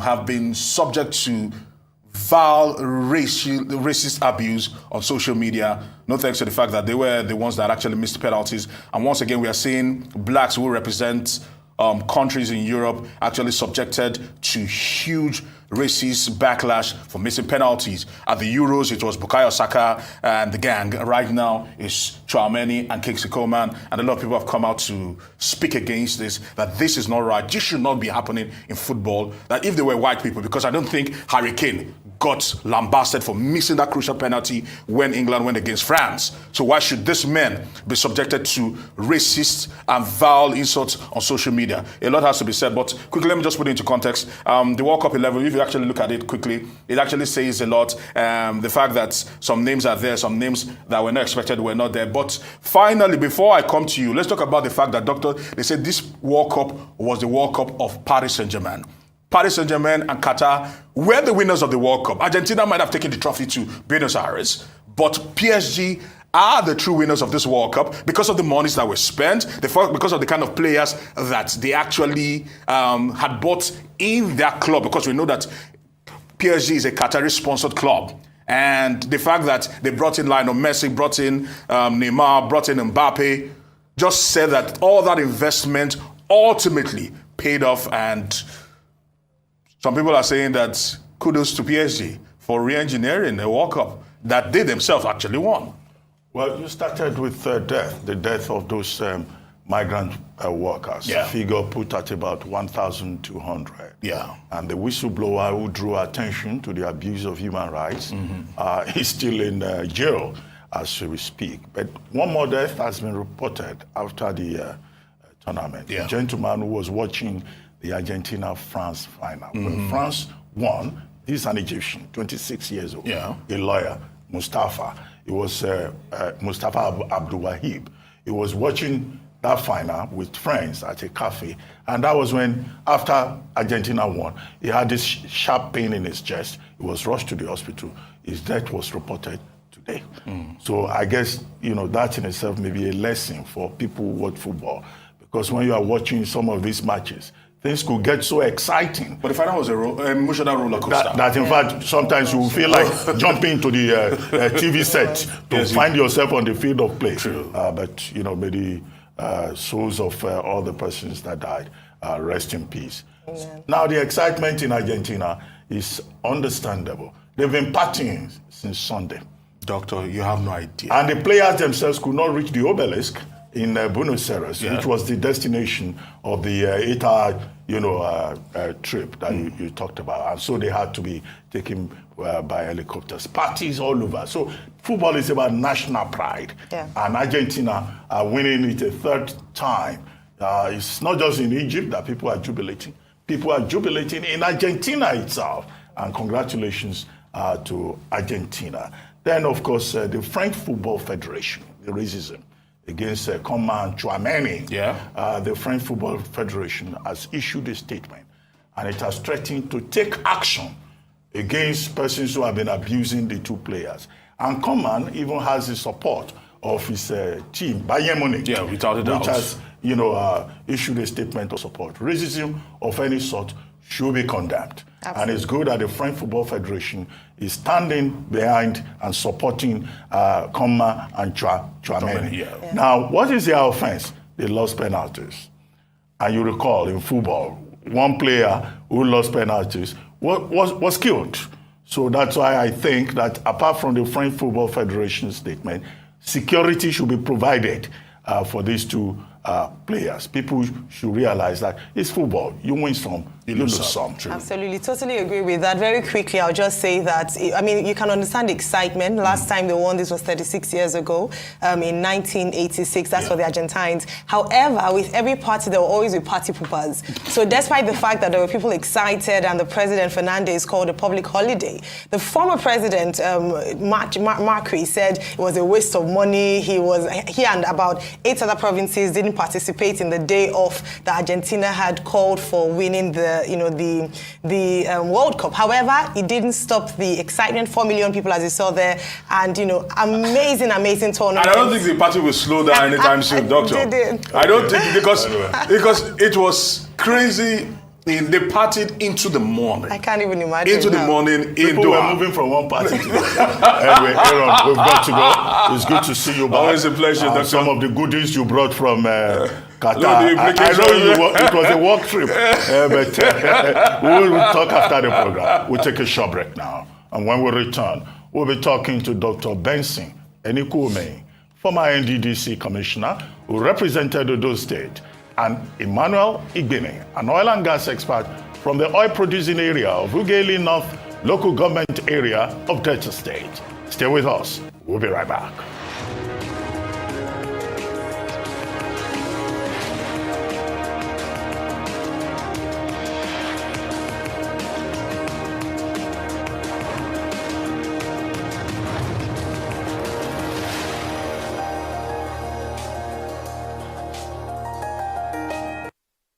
This na Emeka. He like to dey keep money for her. As CBN deadline don dey near so. This one na wise Emeka. As he don hear say deadline dey near, he wan carry money go deposit for the right place with Access Bank. It's time to spread your wings and fly. Reach for the sky. Even if the bank too far, na to go to the nearest Access Closer agent. No carry last with your money. Get up right now, right now.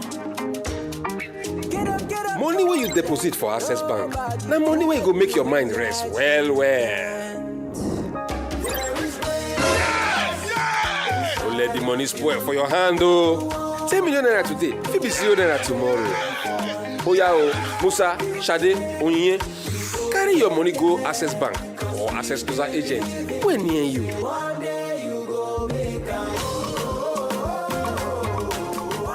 Access, more than banking. Introducing an all-time mega offer. Get over 50% discount in the Airtel Home Broadband mega offer. Buy a router for just 10,000 naira and get up to 240 gigabyte or a MiFi for 5,000 naira and get up to 125 gigabyte bonus data. More data, more you. Reliable home broadband buy. Airtel, the smartphone network. New Naira notes? Don't panic. Here's what you need to know. Ensure to make deposits of all old banknotes before January 31, 2023. To make the process seamless for you, all Fidelity Bank branches will be open till 6 p.m. on weekdays and 10 a.m. to 4 p.m. on Saturdays to allow for cash deposits only. Also, please note that bank charges on all cash deposits have been suspended by the CBN. However, charges shall still be applied on cash withdrawals. The new banknotes can be accessed at any Fidelity Bank branch nationwide from December 15, 2022. Old banknotes will remain in circulation till January 31, 2023, when they will cease to be legal tender, as directed by the CBN. For more inquiries, follow us on our social media channels or email us at true.serve@fidelitybank.ng.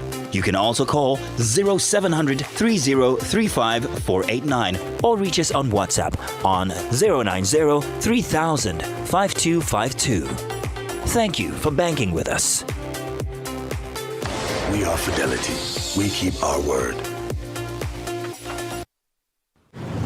Doctor, is the people they say?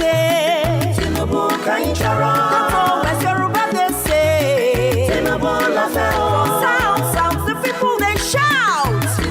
We want. Even from North House they say. All our country people they talk with one voice. Them say na Asiwaju Bola Tinubu them want as president of Nigeria for this president election. Asiwaju Bola Tinubu na the man where we all know and see all the good work in they do for we country, especially when he be governor of Lagos State. Now him God use turn Lagos to the best state for Nigeria. Today, many people all over Nigeria they like to go Lagos, go settle down for business and better life. All because of the good work when Bola Tinubu do. People of Nigeria, as Asiwaju do for Lagos, now so him ready to do am for the whole country. Vote Asiwaju Bola Tinubu for president of Nigeria. Vote Kashim Shettima as vice president. Vote APC, the party we get broom. We want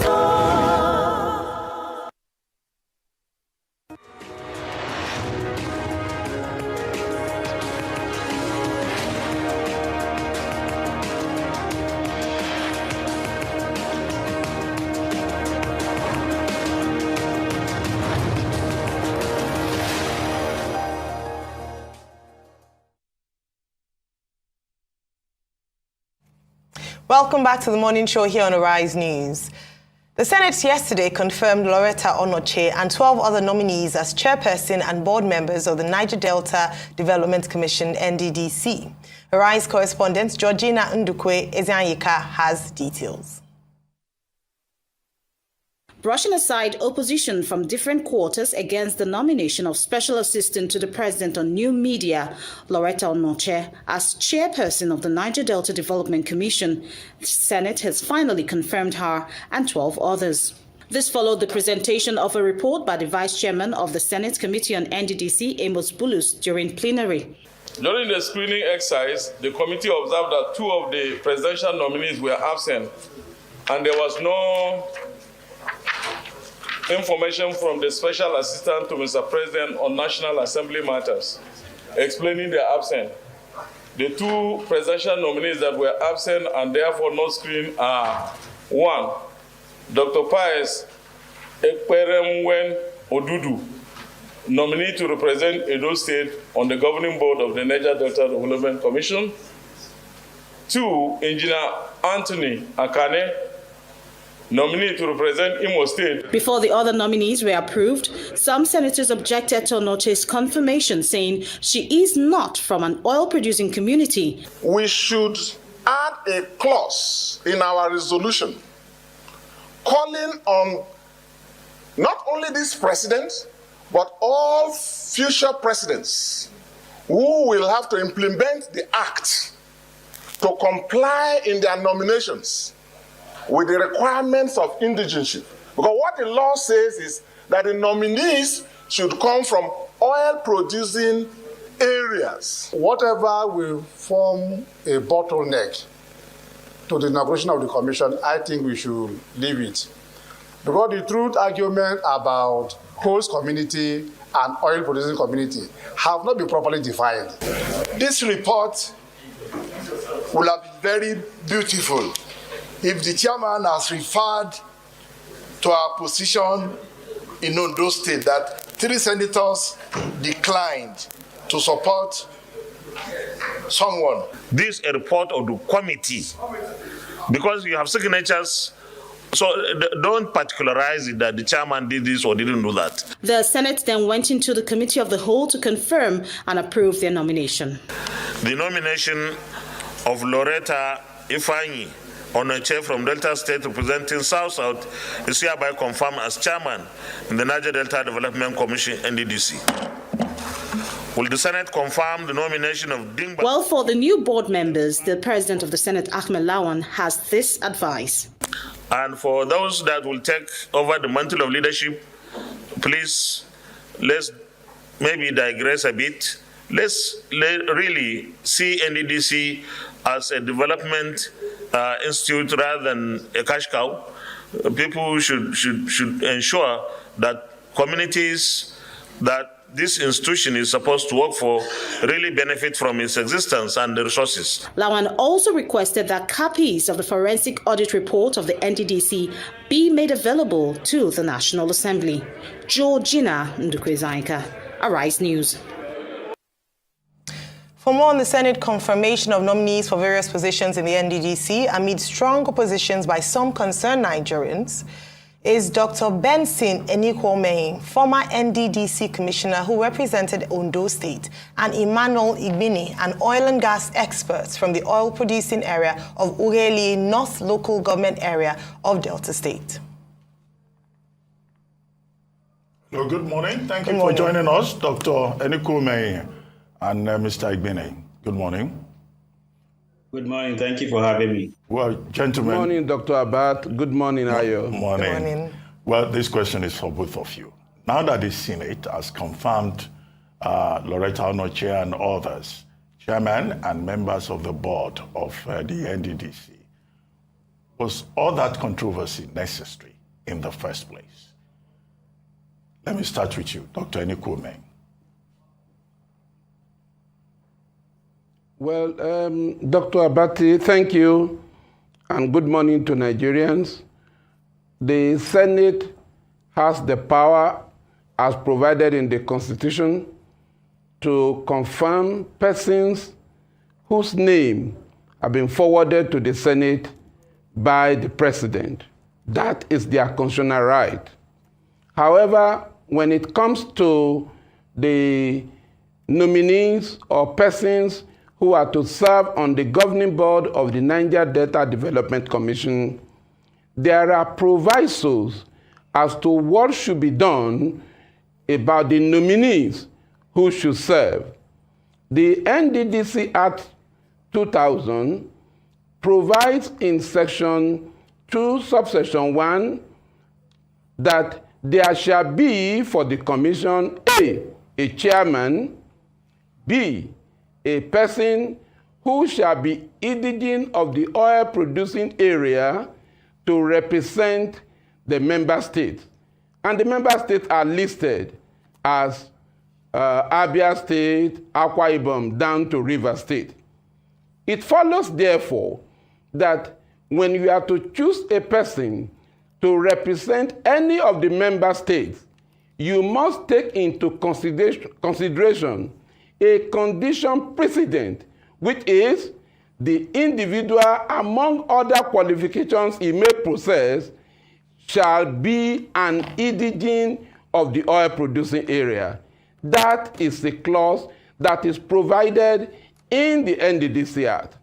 When you go to section 12, subsection 1, the section also provides that if you are to choose a managing director and the 2 executive directors, what applies in the case of the state representative also applies. The section provides that there shall be for the commission a managing director, 2 executive directors, who shall be indigenes of the oil-producing areas, and so on and so forth. Therefore, in the nomination of who should be the state representative, who should be managing director and ED, the condition is that the individuals who are to be nominated by the president and who are to be confirmed by the Senate shall be, and it's not a thing that is optional, it's a shall be indigenes of the oil-producing area. Now, when it comes to that of the chairman, section 2(1)(a) says there shall be for the commission a chairman. The clause of who shall be indigene of the oil-producing area is not mentioned. It's silent about it. But when you go to section 4 of the Act, it says that these shall rotate among member states in alphabetical order. And this accounts for why in the first board, headed by Chief Onyema Ugochukwu, who is not from the any of the oil-producing areas in Abia State. I do know that Ukwa West, Ukwa East form the local governments where oil is produced in Abia State. Chief Onyema Ugochukwu is not from any of these. But when you look at section 2(1)(a), which does not put in the phrase of who shall be indigene of the oil-producing area, that was a leeway for him to be made the chairman. So if anybody is chosen who is not is from oil-producing area, section 2(1)(a) appears to me to give that person a soft landing. But a community reading of the whole act will show that the essence of it is that members of the board should be persons who are from the oil-producing areas, because they are the ones who know where the shoe pinches them. Therefore, when the Senate is at any time to consider the confirmation, the condition precedent which the Senate must look at is that is the person an indigene of the oil-producing area. This was tested in the 8th Assembly when someone was chosen from Abia State. I think one Donatus Enyinama or so. And then the Senate sat together and asked him, are you from the oil-producing area? His answer was, I am from imparted area. They said, no, it's not imparted. If you are not from the oil-producing area, you can't go. The same thing happened in Ondo State when Mr. Tokunbo Ajasin, in 2016 was nominated. The Senate committee, headed by Senator Peter Nwabuchi, did ask him, you are from Owo. Owo is almost 200 kilometers from Ilaje, where oil is produced. Are you from oil-producing area? He began to define what the area meant, but the question was put to him straight, is Owo an oil-producing area? The answer was no, and the Senate rejected his nomination. Senator Osita Isunazo, fine gentleman, from Imo State, was nominated to serve on the governing board as the representative of Imo State. The gentleman, being a lawmaker, looked at the law and said, I am not from oil-producing area. He declined to serve. Therefore, the nomination of persons, particularly on those who were not or who are not from the oil-producing area, the same hour wherein the Senate declined the nomination or confirmation of Mr. Tokunbo Ajasin, is the same local government from our local government, where Mr. Charles Ogumola comes from. And we began to wonder, why will the Senate go ahead and work contrary to the precedent laid down in the 8th Assembly? So some of us, we did petition to the Senate. We verified the petition with affidavit as required by the Senate rule, and we made representation. And to cap it all, the 3 senators from Ondo State, Senator Nicholas Tofowomo, Senator Ayo Akinyelure, Senator Professor Robert Boroface, all stood against this. They wrote. In fact, the document which was written was presented to the Senate President, signed by the 3 of them, and they rejected the nominee on the ground that he is not from the oil-producing area. I read just a paragraph. So our position is premised on the fact that the nomination of Mr. Charles Ogumola is non-compliance with the provision of Section 12(1) of the NDDC Establishment Act. So they said the aforementioned act clearly stated that the nominee for the position of the Executive Director project shall be an indigene of the oil-producing area. And the senators concluded, Mr. Charles Ogumola is not an indigene of the oil-producing area of Ondo State. To cap this, sir, the government of Ondo State issued a press statement signed by the Commissioner for Information and said that the state aligns with the senator in respect of this nominee that was purportedly confirmed yesterday by the Senate. Now, the question will be, can you cry more than the bereaved? The people of the oil-producing area says this man is not from us. At this point? The state government said no. And then the Senate still went ahead to do it. There must be something that is more than the eye can meet. Therefore, conclusively, Dr. Abati, if you are not an indigene, you cannot represent any of the states, and you cannot be a member of the oil-producing areas. Other provisions are for persons who are from the North Central, from the Northeast, from the Northwest. That particular phrase or clause is not applicable to them. It's not provided for them. But as long as you are going to be a state representative, an indigene chief of the area is a condition precedent. Anything done to the contrary is a corruption of the law. Okay, Dr. Enukume, at this point, let's bring in Comrade Igbine. Comrade Igbine, I'm sure you've been listening to Dr. Enukume. You are from Delta State, where there is also a big issue about the nomination. Your observations. Yeah, thank you, Your Excellency, Dr. Abati. First of all, let me thank management of Arise for inviting me. This is an issue that has been very, very dear to my heart. If you Google, you'll see that I have been issuing press statement on behalf of my organization, advising Mr. President against deliberate wrong advice from those close to him, particularly the PDP governors of the South. Remember, it all started when even Governor Siraki NDDC was still in office. He started the whole confusion. He started to say, the MD position must come to Bayelsa State and all of that. And then I don't know how they managed to convince Governor Wiki and other governors, Governor Kua of my state and the other governors. And then they went to the State House to see Mr. President. And then thereafter, the issue of forensic auditing came up. And then there's been one confusion to the other. Let me remind Nigerians and my dear President Muhammadu Buhari that on the 18th of October, 2019, he wrote officially to this same Senate requesting for the screening and confirmation of 16 nominees.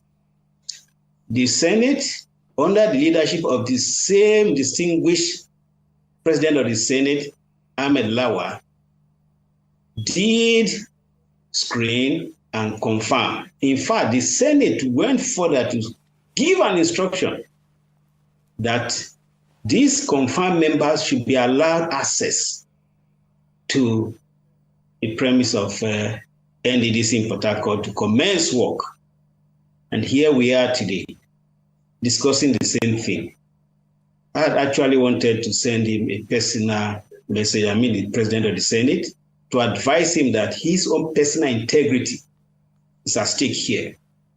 As the government is winding down both the executive arm and legislative arm, Mr. President is doing everything possible to make sure that he leaves a legacy. It is questionable that under one Senate, you have two set of members of board for the same commission. I have never seen that happen before. It is rather unfortunate. It is embarrassing to the entire country. Now, I am an engineer. I know the industry in out. I work for a multinational oil company, onshore, offshore, on the swamps. So I know in out. We talk about areas, some say community. Again, with due respect to now Senator Siraki NDDC, his comments are further creating more confusion. I say with due respect. He started the confusion when he was governor, and now in the Senate, he's setting more confusion. And who do I blame? I blame the President of the Federal Republic of Nigeria, who has allowed himself to be misled. With due respect, I say that because I feel for him. I know that he means well. It is unfortunate. Now we are talking about communities. There's nothing like community in the NDDC Act. What you have there is producing area. And let me say again that I want to appreciate the National Assembly under the then leadership of President of the Senate, Pius, what's his name again? May he so rest in peace. Sorry? The first Senate President. Yeah, God bless you, my sister. Thank you very much. And then the Speaker then, Galina. For the first time, we saw a Nigerian nation coming together to say, look, the people who suffer the degradation, destruction of their communities, their environment, their areas, deserve to be given special attention. And they rose against the then President Obasanjo, who was vehemently opposed to this act. And this is the only act that you can say is truly the creation of the National Assembly. They have to override the president, and no other bill, no other National Assembly has done that till today. What would Senate President Ahmed Lawa be saying to himself now? That under his leadership, he has two board members for the same commission? I don't understand what they are doing. I know it's politics. I sure do, but it's really sad that we are taking politics to the very, very wrong and dangerous, dimension that shouldn't be. Okay. My dear Dr. Ruben, you know Warri very well. Please, if you can come to Warri with your team, you will whip for this country. Ditto other states, other areas. when people talk about oil area position communities or whatever they call it, I just laugh. I'm an expert in the oil industry as an engineer and petroleum engineer. I don't want to go into those controversies, but just like my brother said, Section 21A of the NDDC Act gave that opening to our sister Loretta or any other person. Because it didn't say area, you must be an indigene of an oil producing area. It just left it open. And she is from Delta State. She is not representing Southside because I didn't say you present a zone. She's representing Delta State. Truly, she's not from an oil producing area. But Section 21A has given her the leeway. The only condition is that she has to be somebody of integrity and ability. Is she somebody of integrity and ability? Maybe yes. I don't really know her. So nobody's raising question about that. So which means it's okay for her. But the question is, which board are we going to take now? Anybody can go to court to challenge it. That's the truth. You can't have two boards at the same time. Igbeni, you've just spoken to what I was going to ask in terms of, so what are the next steps? The report says that despite protests that have come up from even representatives, senators from Ondo State who had challenged the appointment of Mr. Ogumola, but also beyond that, those who had said that they were not indigenes. I know you've explained that it's area and community, the differences and all that, but there's still agitations. And so the question to you is, so what next? And then the question perhaps to both of you would be then, now we have an NDDC board, despite it being flawed, despite criticisms. How about what are the expectations from this particular board? We've talked about the corruption reading, and even the Senate president had talked about it being a cash cow, the NDDC being a cash cow, rather than it fulfilling the purpose for which it was set out to do. I'd like to ask you, what are expectations from this current board for the new, as it were, NDDC? I'll go with you, Comrade Igbeni, first. Briefly. Thank you, my sister. It is not correct to say or to refer to them as the current board. I have told you have two boards. One has been confirmed and still on standby. In fact, I've argued that the argument that, the president has to inaugurate does not arise. They should be allowed to go to their home. We don't have any board as far as the law is concerned now. And I think those who did that did it intentionally to set more confusion so as not to have a board. As to what we expect, let God touch their conscience. I'm speaking to you from Warri, and I've told you, come to Warri and you see. Show me any part of this Delta State. Is this Shekiri, Jo, Rubu, Ndokwa Nation, or you go to Bayelsa or the rest of it, and you say, yes, that these people actually, it's just they are using to compensate certain persons who are very loyal to them. All right, and of course, you know. Thank you. All right, thank you very much. Unfortunately, we are out of time, and as much as we would have loved to take your thoughts on this particular question, but just very briefly, perhaps before we go, Doctor, could you kindly share with us your expectations, the task to the board, NDDC board? Well, we must ensure that before we talk about the task, there's a condition precedent that must be laid. If you are not entitled to the throne and you are made a king, the first thing is to dethrone you, because you may not be the individual who will serve the people. The law is clear that if you are to serve on the commission, you should be indigent. If Mr. Ogumola is not, and any other person who is chosen from Ondo State to serve on the board of the NDDC is not from the oil-producing areas, there is no crisis about what the areas are. The oil-producing areas is the area where the oil companies are operating, where the oil companies are functioning, where the oil companies are producing oil. We are not talking about sugarcane. Therefore, anyone that does not come from this area, what applies to Ogumola applies to the person mutatis mutandis. And for those of us in the oil-producing area of Ondo State, we will take the next step. We won't allow anyone that note, who is not from the oil producing area on to that go note, against the law. We shall do the needful. On that note, we'd like to thank you very much, Dr. Enikume and Comrade Emmanuel Igbine.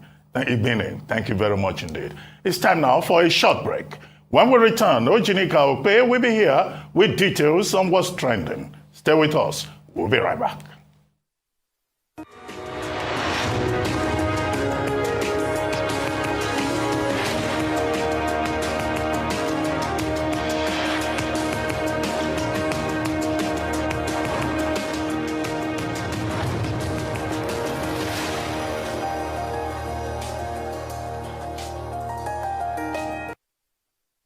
The Zenith Better Life promo is back, and it's bigger and better. You could be one of 20 lucky customers to win 150,000 Naira every 2 weeks from now till January 31st, 2023. To qualify, simply open a Zenith Bank account and maintain a minimum balance of 5,000 Naira. For more information, visit www.zenithbank.com/betterlife. Zenith Bank, in your best interest.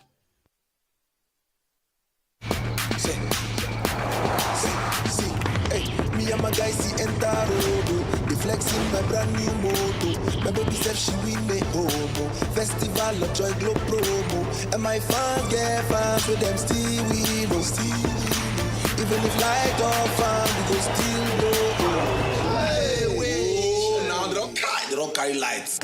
We dey win, yeah. Someone like go still show.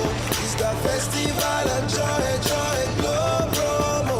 Fashion killer, dress code bigger. Win so we machine for the Glow Festival. My guys just they win left, right and center. That's the 611 ash to enter. Festival of joy. Oh yeah. Festival that's the 611 ash to win and enjoy. Festival of joy. Oh yeah. Festival that's the 611 ash to enter.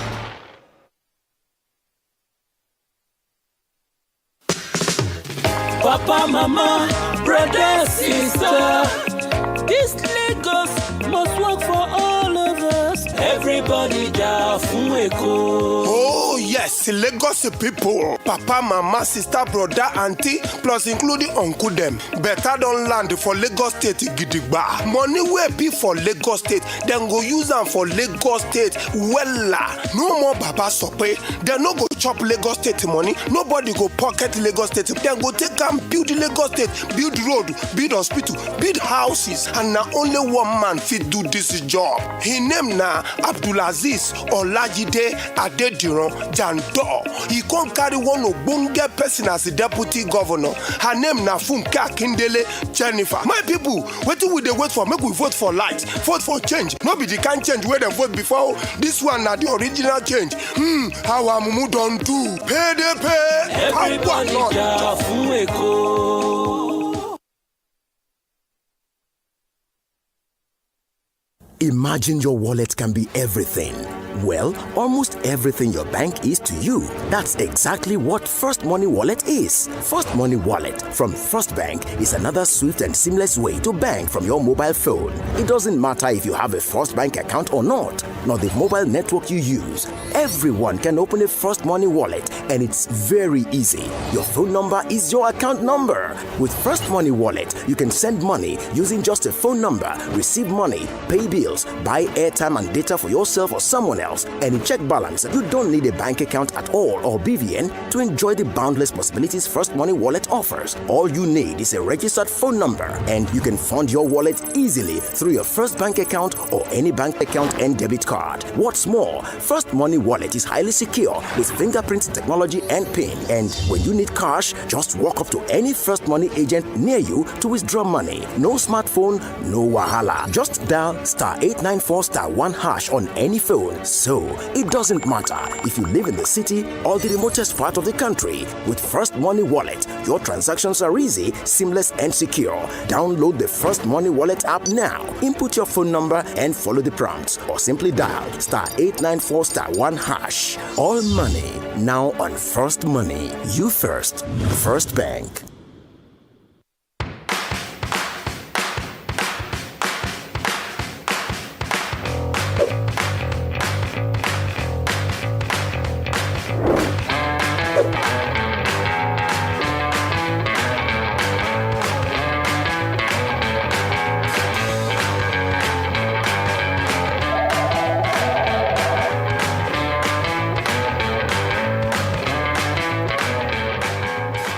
Patricia, crypto made easy.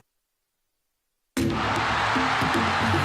a player, there's nothing better than the roar of your crowd. But in Nigeria, there's a roar that may not be heard again. With fewer than 50 lions left, they could be extinct in the next few years. From loss of habitat and prey, and snares set for illegal bushmeat. So please, say no to illegal bushmeat. Let's keep the roar alive for Nigeria. Because poaching steals from us all.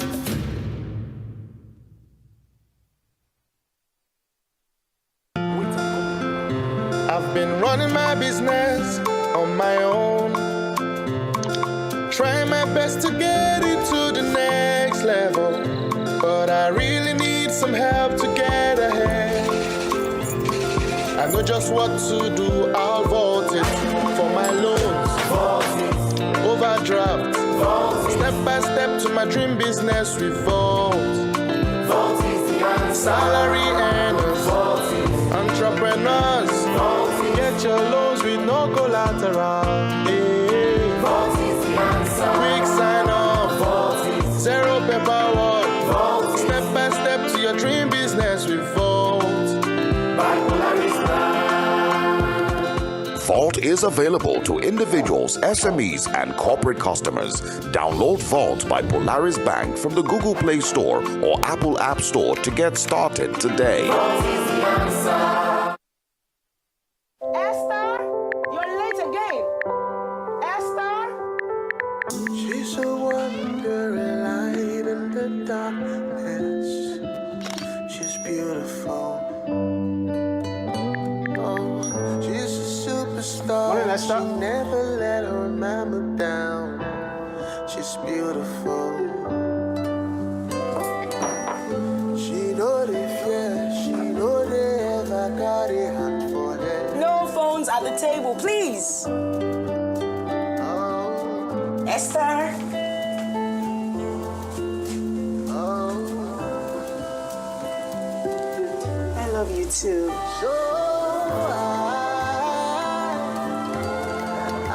Got everything? Don't forget I'll pick you at 4.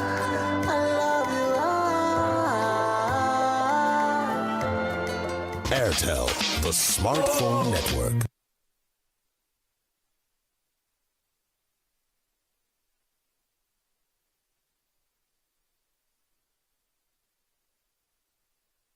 Our country one better. Nigeria one better. Our country one better. Nigeria one better. Who go do one for us? Papa Tokambo, Mama Tokambo, for a better Nigeria. Good life unko. Now you we want to. Now you we need oh. Yes, so people of Nigeria, they jolly for the better we want shele for we country. So as they ready to vote Asiwaju Bola Tinubu as the next president of Nigeria, our people don't look the matter well. Say na only Bola Tinubu don't do what everybody fit see. Now him get the experience where he go fit use take make our country better, make life sweet for we and our pikin them. Bola Tinubu don't gather better plan to chase down war for we youth, better school, the security of lives and property, unity and peace for all we country people. People of Nigeria, for this and many other better things when in don't vocalize, it good make we all vote Asiwaju Bola Tinubu for president of Nigeria. Vote Kashim Shettima as vice president. Vote APC, the party where show broom. Now you we need oh.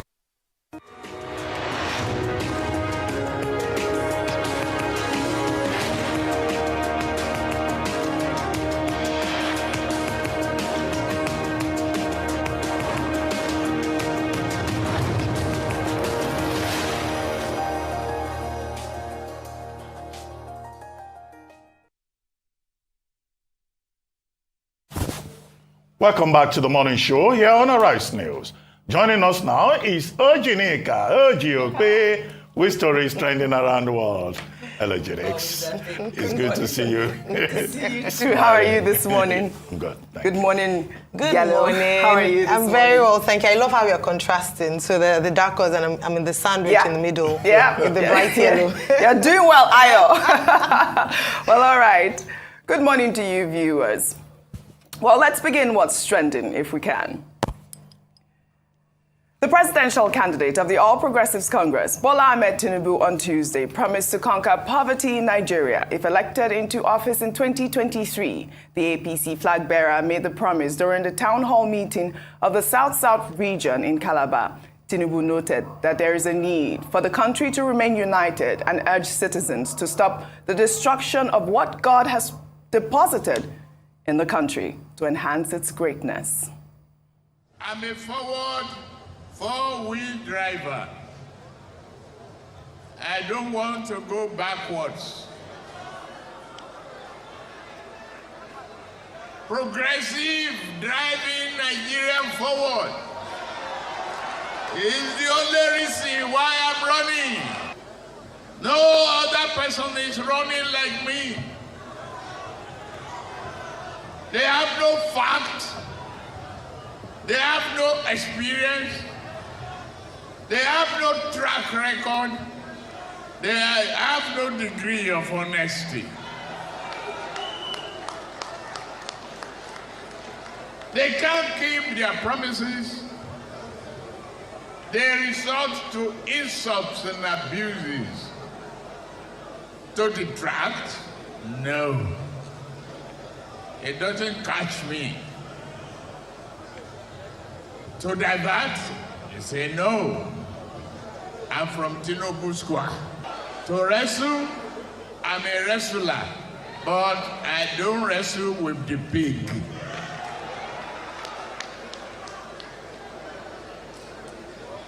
What is my concern is development of Nigeria. Moving Nigeria forward is a task that must be done. Anger will not solve it. Division will not solve it. Breaking apart will not solve it. It is only togetherness. Hunger cannot conquer us. Let's put together and make great wealth of God-given space, land of opportunity. Well, in the meantime, Nigerians have reacted to a video showing the APC flag bearer, along with his running mate, Kashim Shettima, interacting with a person living with disability. Well, in the video, Tinubu was seen handing a stash of the newly redesigned Naira notes to the man. Let's take a look before we take some reactions.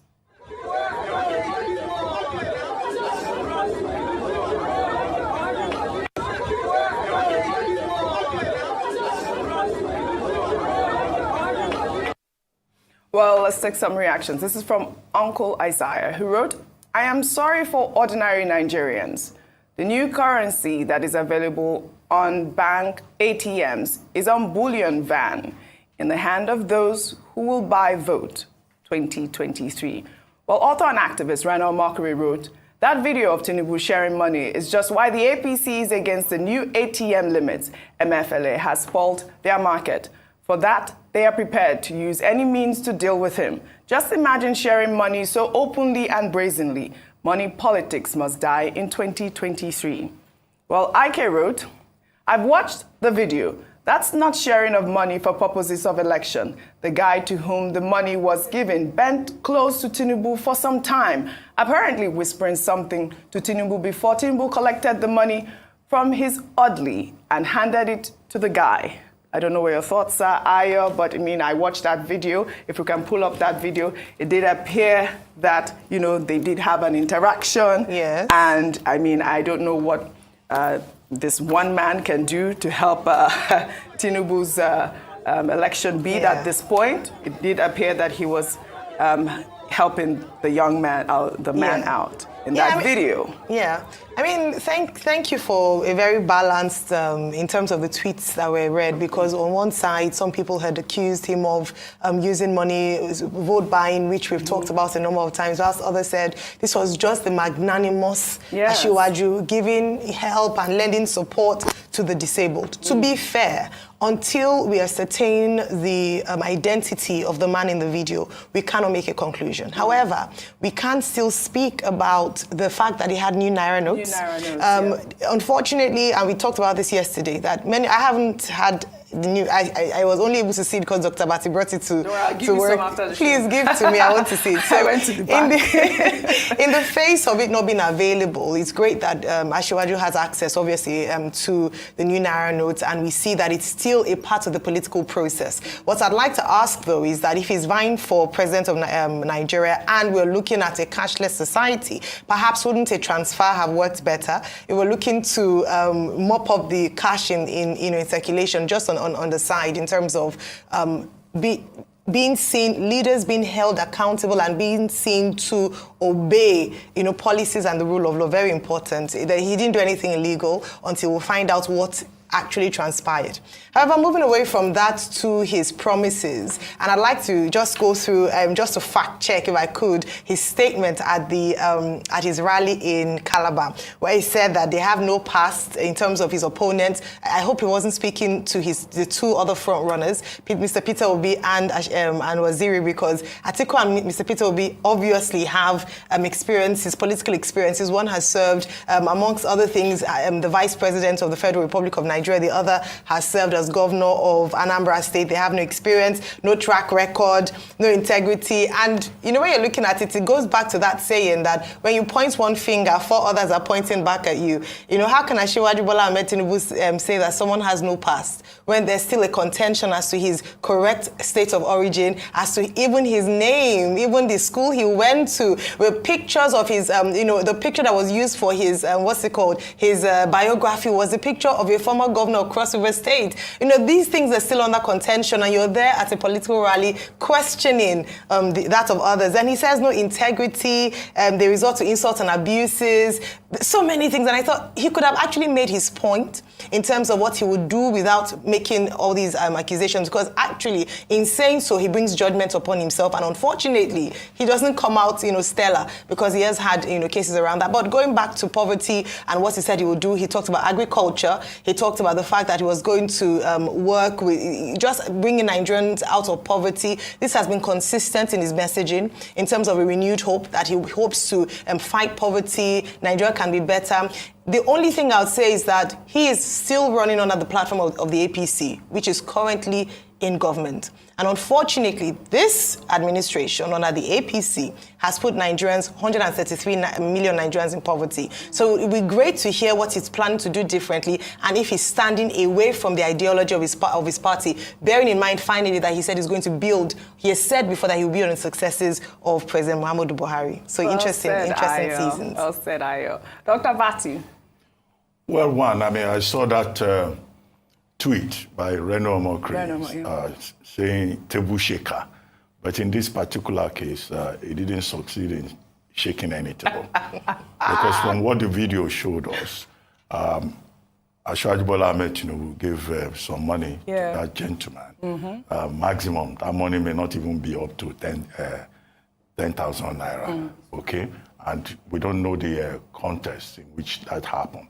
But it's an elderly man. Yes. He's giving money to a younger person. It's not as if he was distributing money to voters. So this video does not show that he was physically distributing money. But of course, that Reno Omokri, will throw anything at the opposition because he has his own political interest. But this one, the table did not shake. Standing still. Another point is to be made is that, at that event, you said a disabled person, right? A person living with disability, which is instructive. Yes, that, I thought so some too. of these political parties are beginning to involve persons living with disability. One of the major issues in this campaign is that persons living with disability, they have consistently said, look, in the spirit of inclusion and in line with Section 42 of the 1999 Constitution, they themselves, they are citizens, they have a stake in this election, and that every effort must be made to involve them in the campaign process and to also ensure that with appointments and opportunities, they are not excluded. So that part of it, I think, should be underlined. Now, third point, his town hall meeting in Calabar. That was in Calabar. The point he made, which I think was the big point that stood out, is that he will fight poverty. Well, of course, that must be the number one task for anybody who becomes president of Nigeria in 2023. What we are told is that 133 million people, right, are living below the poverty line in Nigeria. 133 million out of 200 million. That's 63.5. Some other reports claim, in fact, that 90% of the Nigerian population, we seem to be wallowing in abject poverty. And he said that has to be addressed. Yes, it's a major issue, but that he will do so through the deployment of human and material resources. And this country is blessed. There is no part of Nigeria that you go to that you won't find natural resources, apart from oil that, we have in the Niger Delta, bitumen, tin, coal, all kinds of resources, But the problem we have, as Chinua Achebe pointed out in his book, The Trouble with Nigeria, is leadership. And that is why whoever wants to lead Nigeria must start by addressing the issue of poverty. And he said he's going to pay particular attention to education. Yeah. In a country where 20 million children are out of school, yes, of course, education needs to be addressed. And it's only education that can move people out of poverty. It's an existing model established since 1955 through the example of the Western region led by the late Chief Obafemi Awolowo. And it's when you educate people that you empower them. Yes. That you reduce the level of ignorance and criminality in the country. And he knows what he's saying in that regard. After all, he once led the Lagos State. Lagos State at a point used to be called an educationally disadvantaged state. But until Jakonde came, he revolutionized the education sector. And since then, every governor, even since 1999, even Tinubu himself, Fashola, everybody, up till the present governor, they've taken education seriously. And, Lagos is no longer that state where they say, oh, those people, the only thing they know how to do is to listen to high life, to hold parties on Monday afternoons on the streets of Ebutemeta. I don't see those Monday afternoon parties anymore. Right. So he has a point there. Okay. And then, of course, agriculture. He wants to fight to promote agriculture. He wants to turn Calabar to a tourism hub. Which is so that's important. Fine, that's really because our city there, is a very good location for tourism. And then, of course, he says he wants to move Nigeria forward. Yes, absolutely. Yes, we want Nigeria to be moved forward. Yes. But as for language, he says he doesn't want to be distracted by insults. So it's very good that the presidential candidate of the APC is making that point. Because all the political parties and their spokespersons, they are guilty. And I keep saying it here, that sections 91, 92, 93 of the Electoral Act 2022 frowns at the use of abuse, insults, and indecorous language in this campaign process. And fines are even stipulated, but nobody has enforced it. Fines for political parties, fines for candidates. But all the politicians are guilty. But now that Asiwaju Bola Ahmed Tinubu says he doesn't believe in the politics of insults, I hope that others will listen, and particularly his own spokespersons, who seem to be doing battle on a daily basis and leaving the issues with other spokespersons and other stakeholders. Well said, Dr. Abati. We shall take another story. A cross-section of Nigerians have reacted to the resignation of the Director General of the Labour Party's Campaign Council, Dr. Donyo Kupe, from his position. The development follows his conviction for breaching the Money Laundering Act by a federal high court sitting in Abuja on Monday. Okupe announced his resignation in a letter addressed to the Labour Party presidential candidate Peter Obi on Tuesday, stating that he has invested too much in the Peter Obi campaign to allow personal travails to become a source of distraction. In the meantime, Peter Obi, reacting to the development, said the conviction of Donyo Kupe for money laundering will not demoralize his bid to become president because he believes in the rule of law. Let's take a reaction from Fisayo Sombo, who wrote, thoroughly impressed with Donyo Kupe's resignation as DG of Labour Party's presidential campaign team in this part of the world where Voluntary resignations are like rains in the desert, a huge bonus point for Peter Obi and the Labour Party. This is how to inspire hope.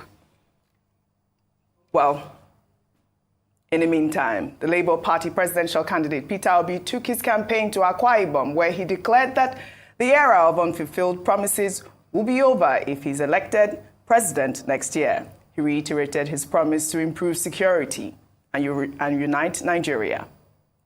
Next year, election will not be by tribe. Let nobody tell you about tribe. No tribe buys bread cheaper.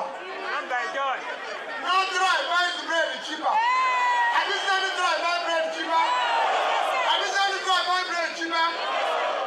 Next year's election, we want people with character. People where if they say they can fight corruption, they can fight corruption.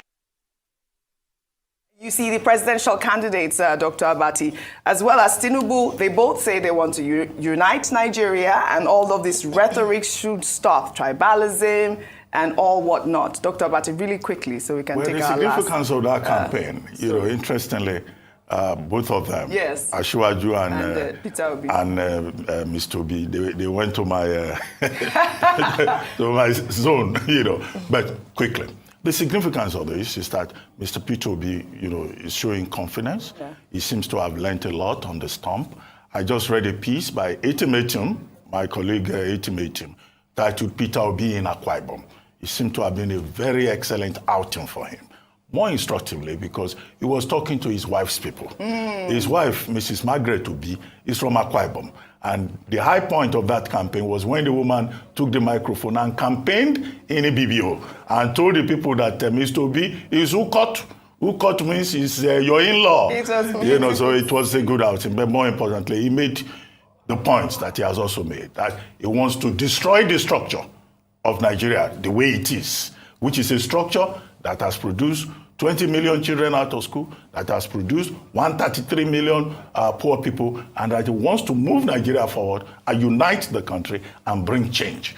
So it's good to hear that, but it was very colorful because he was talking to his in-laws. I loved it. Ayo, quickly. Absolutely. I'm just going to talk about the structure thing. Yeah. I mean, he's been criticized by his opponents that he lacks structure. Hence, his chances at the polls are next to nothing. However, he spoke directly to this and said that actually, is that structure he wants to destroy.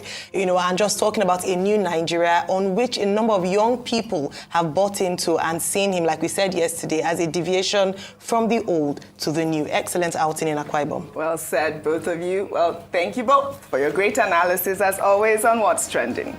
Well, that's all I have for you on What's Trending today. I'll see you all tomorrow. And that's all on today's edition of The Morning Show. Rochus Odire will be here next to take you through Global Business Report. Stay with us. It's TDR Rice News Channel.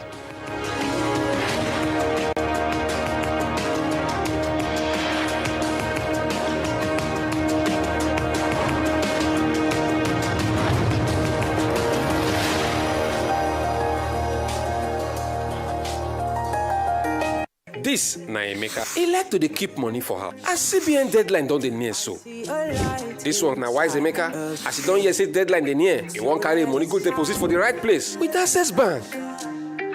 It's time to spread your wings and fly. Reach for the sky. Even if the bank too far, na to go to the nearest Access Closer agent. No carry last with your money. Get up right now, right now. Money wey you deposit for Access Bank, na money wey go make your mind rest well.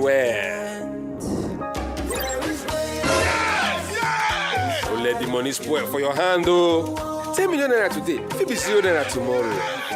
Oya o, Musa, Shade, Onyinye, carry your money go Access Bank or Access Closer agent wey near you.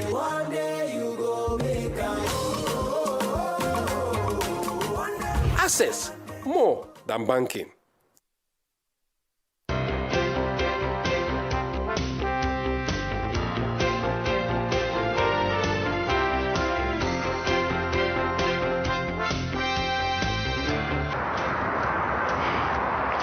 My people, my name is Emeka.